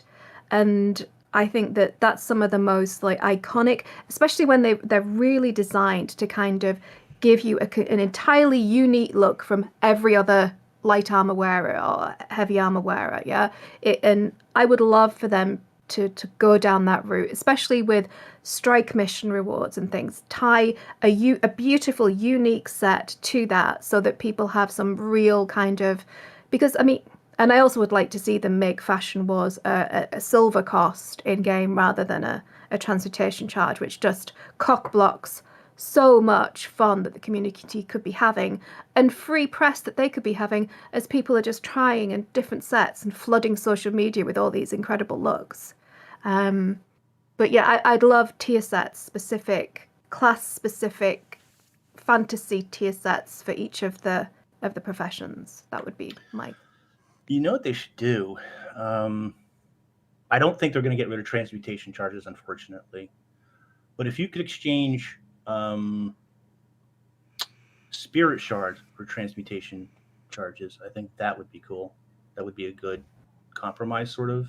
Oh God, yes. That way you could level up, and I'll get a transmutation charge. It's only one, but I mean, you level up enough after level 80 that, you know, it absolutely makes the content worth doing. So that would maybe be something that I think they could add without damaging their purse, so to speak. I don't know how many people actually buy transmutation charges. I never do because I open Black Lion chests, but I'm pouring so much money into Black Lion chests. That's a whole other story. That I'm sure, I'm positive there's some people out there who just don't have any transmutation charges, and that sucks. For me, it's give them to you here and there. Content, so I can go through hundreds. Yeah. Right. Yeah. Of course. I thought it was cool that there was a rare weapon set that dropped. I forget what it's called. It's not it's the salt spray, I think, because the living water one is the ascended one. But it had a dragon theme and very Canthan, and so I thought that was cool to see a rare set that could drop for you. And it was like, oh my God, a new, like, I think I got a bow at some point. And there's two, not just the Jade Serpent ones, you know, because usually like with Path of Fire was the Alonin set, and I think that was it. And I know there's like the funerary. So I think the rare set is cool. Is there an exotic set or not? I don't even know. Yes, there's two. So you can get this. There's two variants of the salt spray. One is the rare, one is exotic, and they're different colors. And then there's the Jade Tech, and that's crafted. And then there's the red serpent as well. So there's the serpent stuff, and you can upgrade it to Shadow Serpent. Oh. So you can completely change the look to the black dragon and the red dragon. So they've done quite nicely, I think. Cool. That's really cool. So yeah, I mean, stuff like that I think is awesome. More of that, and obviously put those in maybe a new champion chest that drops, you know. To this day, I will say that one of the greatest things they ever did was they added a series of weapons that weren't related to each other in any way, but they were weapon skins they added to champion boxes. And because of that, champion trains, meta trains, and so forth formed up, and they still run today. Those skins are now not worth very much, but at the time they were worth a lot of money, and it created a lot of content for people to run around and do. And I think that that's always a good thing to tie into your events, especially EOD has a lot of events, so that would be great. The only other thing I would say, and I don't think it's going to happen, which is a shame, but it would be really awesome if they would really loosen their strings on mount skins. I think Thank you. that, for example, putting the turtle behind DE was a terrible idea, but a turtle skin, not as terrible an idea. Yes, you're still going to have people who are upset and crazy and whatever. If they want to buy it off the gem store, let them, fine, But if I can get it from doing the event, maybe as a drop, that's cool. Like they added a throne that you can get as a drop from DE, or you can buy it for 20,000, 200,000 scrolls or something, I forget. And you can sell it. You can also buy it off the trading post for like 200 gold. So win-win-win. I can get it as a drop. I can just buy it off the trading post if I want to for gold, or I can do lots of events and save up and eventually buy the thing that I want. And I think that accessibility to like mount skins would also be awesome. It could drop. You can sell it to me. I can save up and buy it from doing enough of the events if I'm not lucky. And I think like that's the key thing. But they really need to loosen up a little bit. I'm not saying you need to give tons of mount skins, but a couple of mount skins, a couple of chair skins, maybe an instrument that drops from some musical event. Just a whole 100%. variety. I agree. Yeah. 100%. Just a whole variety of like maybe a special die kit that drops just from EOD that can drop from any of the meta events or something. And no double whammies. No, like, here's a die kit, but haha, you got blue dye from the core game. No, like, I got the die kit drop. Let me choose whatever color I want. And I can sell it, and let me sell it too. Like, I hate the Russian roulette. I hate the Russian. Just do it like you do the birthday kits. You buy the die, you get the die you want. Yeah, just let me pick the die I want. You're still going to make tons of money, whatever. Right. 100%. I couldn't agree with you more. Reward-wise, I think all of those things would really boost, really boost things for the game in general. And that's just the PvE side. World vs. World has been known to be getting its own reward rewrite, and World vs. World needs its own special things as well. And in my mind, there's no limit to skins that you can add to the game. Come Winter's Day, they turn the catapults and stuff into peppermint patties or whatever, right? So why not sell that? Well, sell that to me. I wouldn't buy it, but somebody will. Somebody will, right? Or let me have that as a drop or something. When I put Siege down, this is purple level Siege, but it's, I don't know, Kralkator skin or something, whatever the case is. You can come up with different World vs. World skins to help monetize World vs. World, as well as add rewards to it. And again, the key is always multiple ways to get it. Let me have it as a random drop. That's always exciting. Let me build up to it, even if it costs me a couple hundred tickets or whatever, fine. Let me buy it off the trading post, and some people can make gold doing it. If you can make gold doing it, people will run the event. People will play that mode. And that goes for PvP as well. You have to be able to let the players monetize rewards somehow. If I can play PvP and make a lot of gold, or if I can play PvP and get a certain skin that I can make a lot of gold off of, that will incentivize people to go there and then do those things. We've been going for like 3+ hours, so I want to. I can talk endlessly, so you can just shut me up eventually. No, I know. I want to wrap up and sort of talking about what came out this week about sort of we're getting season 1 of the Living World back into the game, and sort of like where we want to see the next Living World season, because it's not going to be, the days of season 6 is over. They're just going to call it by a certain title, just like they did with Icebrood Saga. It's more attractive, and I think that's, you when you see season 6, you go, season 6, I haven't played the first 5 or whatever, so now that it's just under like a branded name, I think it's easier to kind of market. But so are you guys excited to see season 1 finally coming back? It's been asked for years and years and years. And then what are you kind of looking for in the next Living World seasons? Personally, I'm not really excited for season 1. I don't really care. I played it when it came back out. I'm sure A lot of people, I know a lot of people are excited about it. But for me, it'll probably be something I go back to, sort of like I was talking about earlier with Icebrood Saga. I'll just kind of play it all together. Maybe it's not going to make me like come back if I've stopped playing the game. I have a ton of other games to play. This isn't going to like really get me back. And for the living world stuff, I mentioned earlier how I hope they don't just jump into another conflict right away. So like kind of like my thinking about that, I was like, okay, so we know the first map is going to be in Cantha, right? So I was like, I would love to see like maybe the new map is like an area where the Alonins and the Tyrians are coming to Cantha for the first time, and the map is centered around sort of that melting pot of peoples, right? And maybe like the first few episodes are sort of just about like the sharing of cultures that is now going on that hasn't been happening for 250 years.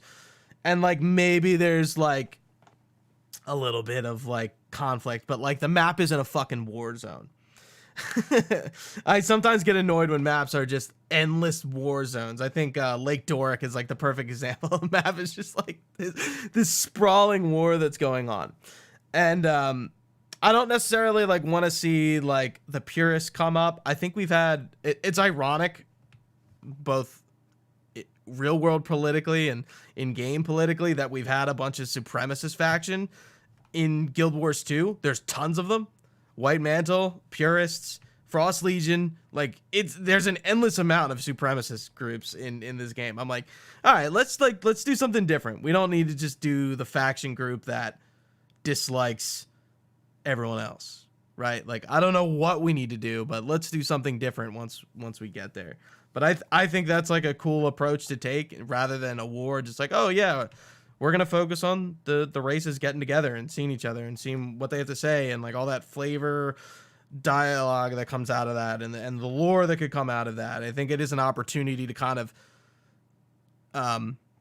like we were saying, get to these sort of side plots that have kind of bubbled up over the years. And I'm not just talking about the stuff that's happened in EOD. I'm talking about like the whole series, the whole franchise, because there's a lot of stuff that's, been unaddressed. Maybe this is the time where we introduce new characters. I feel like the set we have been great, but they've not overstayed their welcome, but they've been around for a while. How do we transition them into a sort of a side role and bring new people in a respectful way, obviously?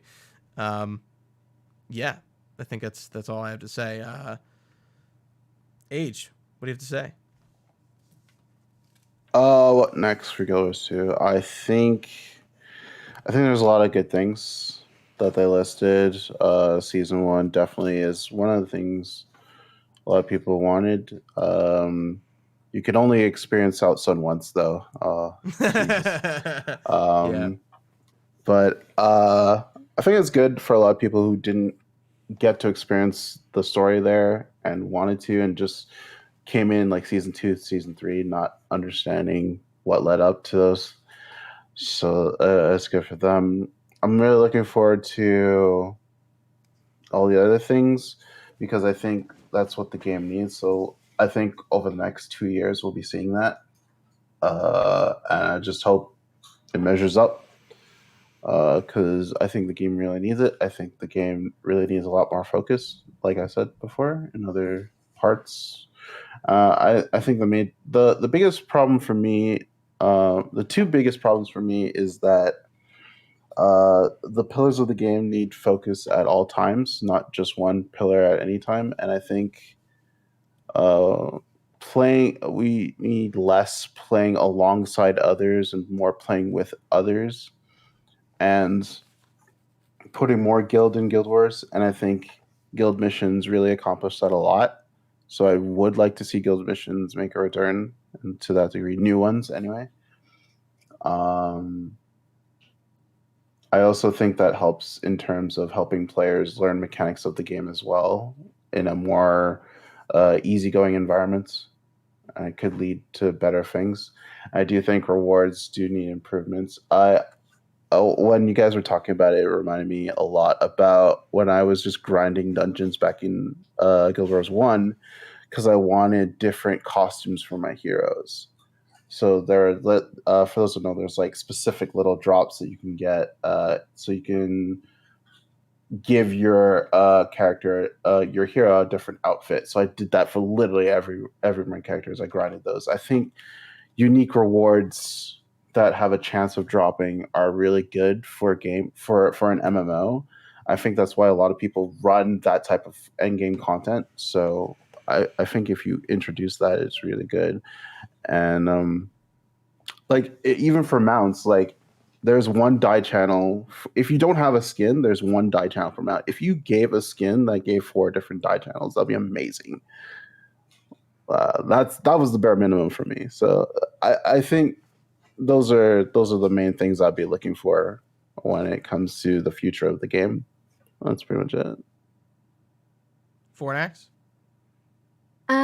So in terms of season 1, I'm very happy to see it return to the game for the continuity of the story for new players. Because if we don't get new players into the game is going to die, regardless of what we do. It needs growth. And I think at the moment, I mean, I've made a shit ton of videos about it, but it's not the same as having that personal interaction with the characters. And jumping from the personal story right into season 2, you're surrounded by people who are strangers to you, so it is odd as hell, and that little intermission that they put into the game is useless. So I'm very happy. I burnt out during season 1. They burnt me to a fine crisp with the intensity of the content going forward. I couldn't make it through. I came back for the Battle of Lion's Arch. But honestly, I don't know how the devs managed to make it. I couldn't even play through it without burning out. So they must have just boiled their staff to get the content out in season 1. I'm so happy that they changed that paradigm for everybody. So thumbs up. And actually, now that they're releasing season 1, my daughter is actually going to come and play through the game with me. She wanted to play the complete story. So I'm really super happy about that. And yeah, so that's a good thing for me. Going into the follow-on story from the end where we are now, going into what would be season 6, which is not going to be season 6, as everyone said. I think there were a couple of narrative threads that they could follow. So this mysterious chaos energy that manifested into a cognitive being at the end of the story has dissipated, but I don't necessarily think that it's gone away. So that is a narrative thread they could pull that could take us out into the mists, into a myriad of different worlds, even the humans' original planet, which would be great. If you don't know, humans are actually an implanted species on this world brought by the gods.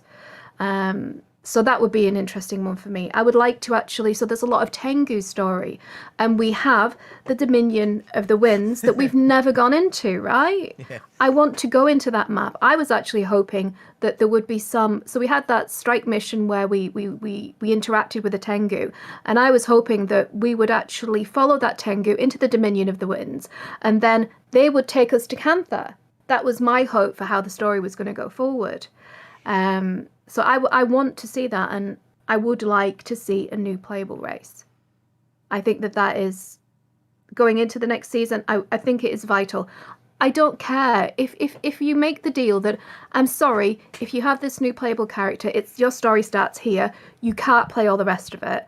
If you tell the player that, then they can make a choice.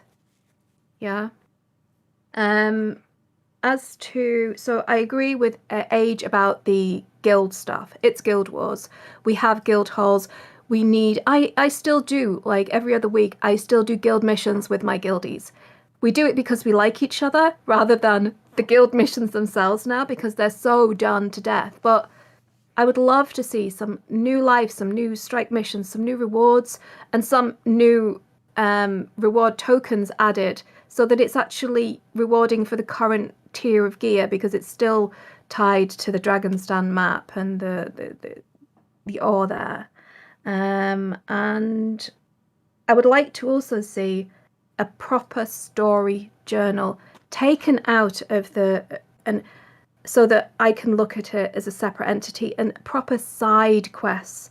So there's a whole story with Jury where you go and see her, yes, and you actually get extra dialogue and extra information. I had no idea about that until someone told me. So it would be nice if the main story was marked in blazing glory, this is the main story, and then side stories were marked on the map so that you know the person to go and talk to rather than just randomly hoping that you get a loot drop that opens the achievement. 90% of the game is hidden behind achievements and collection quests, and I think it's a disservice to the amount of work that the dev team does that half the player base doesn't even realize it's there. And I'm not exactly backwards and coming forwards when it comes to the content, not necessarily the mechanics, but when it comes to lore and story, I'm in. You know, I'm paid up. You take my money, take my time. But if it's hidden for me, well, it's probably hidden for most people, right? So that would be. And the only other thing I'd like to see is tourist modes and opening up in the next expansion for the raids. Let's not waste that content. Let's use it. Let's give it access to more people. And player housing, of course, fucking player housing. Why do we not have player housing when we have all the mechanics there available to have it? Come on, guys. I mean, it's a license to print money at this point. So, yeah, that's it. Bring it home, Inks.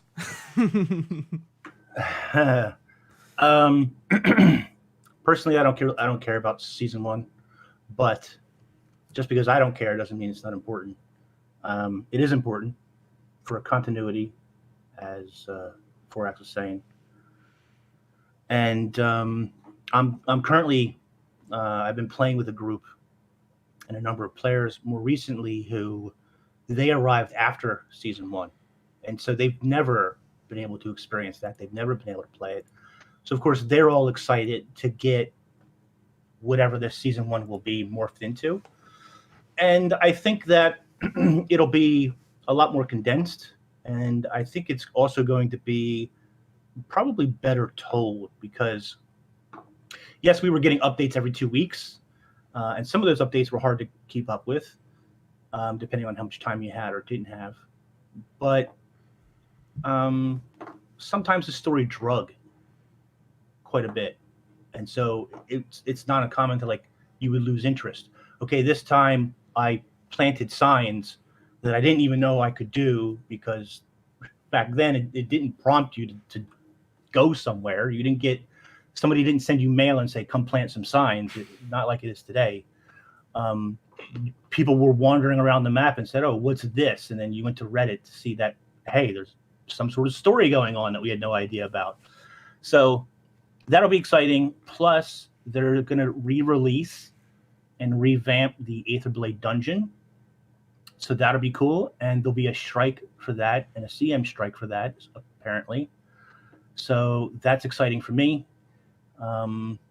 As for the future, fortunately or unfortunately, I think it's going to center around the void magic, chaos magic, whatever you want to call it. I'm not super excited about that, but who knows? Maybe they'll wow me. Maybe they'll blow my socks off or something. I am excited to explore more Canthan maps. There's like a map called Turtle Summit something or other that I'm like, yes. I'm not even a big turtle fan, but I'm like, yes, I want to go to the Turtle Summit Mountains or whatever they're called. There's obviously way more Jade Sea. There's a map to the south where the humans were supposedly planted originally, I think. Or something to that effect. So yeah, you know, I'm very confident with the leadership ArenaNet has in place right now, with Grouch taking over game director, which he just got like upgraded to, and Colin, and I apologize, I forget the other guy's name, JC or something like that. Yeah, I think within the last 6 months or so, those guys have shown, those people, excuse me, have shown that they're dedicated to making better changes. And so I look forward to seeing what they do with the next story and how all of that shapes out. I think season 1 will be a great addition. We know they want to release on Steam. Steam is going to be huge for the game, but they don't want to rush it and not be ready for it. And I think season 1 is a big part of that. Having that in place and having that hammered out is really important for the Steam release. So, yeah, I look forward to the future. I'm excited for what we have to say. I know, like, a lot of the things we said here today over the last 3 hours or whatever it's been, a lot of that may have come across negative, or like, oh, the game needs to be fixed, or, you know, the game is actually in a really, really good state right now. Don't get me wrong. There's small things that could be improved, and rewards could be better, and PvP could use more people to play, and Orvis World still needs some things and so forth. You know, it's not, you know, the grass is always greener sort of situation, but it is in a good place. It is in a good state. Over the last 3 years, we've seen player growth. So that's a big positive. Hard stuck, like up until this morning, I would wake up every morning at 4 or 5 a.m. East Coast time, my time, and there would be like 3 groups of 60 people trying to do Dragon's End nearly around the clock. And not all the same people, different people coming in and out of that Discord. So there are tons of people out there, both North America and EU, playing the heck out of this game right now. And that's really a great thing to see for those of us who have been playing for a long time. And I agree totally with the guild content. We need more guild content. Anthony, Age, and myself all met through a guild that did guild content regularly, like on a weekly schedule. We did it to death, unfortunately, over like 2 or 3 years. Yeah, but we did. you know, if they came out tomorrow and said, "Hey, we're going to be focusing on guilds," I would be super happy with that. I'd be like, "Yes, finally, let's do it." Nothing but bright stars for Guild Wars 2. Has your poopadoo thirst been quenched? Has it? Yes, unfortunately. And we even made extra games out of games on the guild missions, racing for gold and whatever, you know. Yeah, the stuff we did with that turned into Bog Otter's content was actually pretty wild, and how long that sustained. And yeah, like, yeah, we you know, I totally forget about guild missions sometimes because I just don't do them anymore. But for a while, it was like, you know, Monday nights. That's what we did. We did the guild missions, but you know, we weren't there for the guild missions. We were there because it was fun. Yeah, we were there to goof around with each other and make jokes and see who makes silly mistakes and so forth. Exactly. Well, good times. It's been a riveting conversation. Almost, I think this podcast will probably be, if I take a guess, like 3:20. I think there's my total recording time is almost 4 hours, but God damn. I kind of expected this. But it's been great. You guys had so much more to say than I could have ever said. So I'm glad for your varying opinions and your knowledge, your wealth, your wells of knowledge here. So thank you for coming on. Age, where can people find you? You can find me on Twitch and YouTube at Age Nightroad, all one word. I'm just vibing right now, doing a bunch of things. I kind of just want to see where I take my content right now. Right now, I kind of want to do more things. So I'm kind of not making as much right now. But yeah, that's pretty much it for me. Inks? Yeah, I'm going to plug the Hardstuck Discord. Discord.gg/hardstuck. Come over and join it. Just be part of the Discord, and I am. They do raid trainings, and they do stuff on NA and EU. Great group of people. I mean, it's been exploding lately. I don't even know all the people anymore.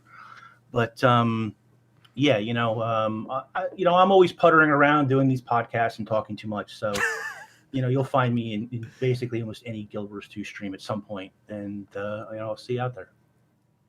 Krytan Herald, last but not least. Hi. So I have a YouTube channel called The Krytan Herald. I make Guild Wars 2 content. I do guides and lore and loot stuff, loot showcases. So many loot showcases because they're super easy. Sorry, gotta be real.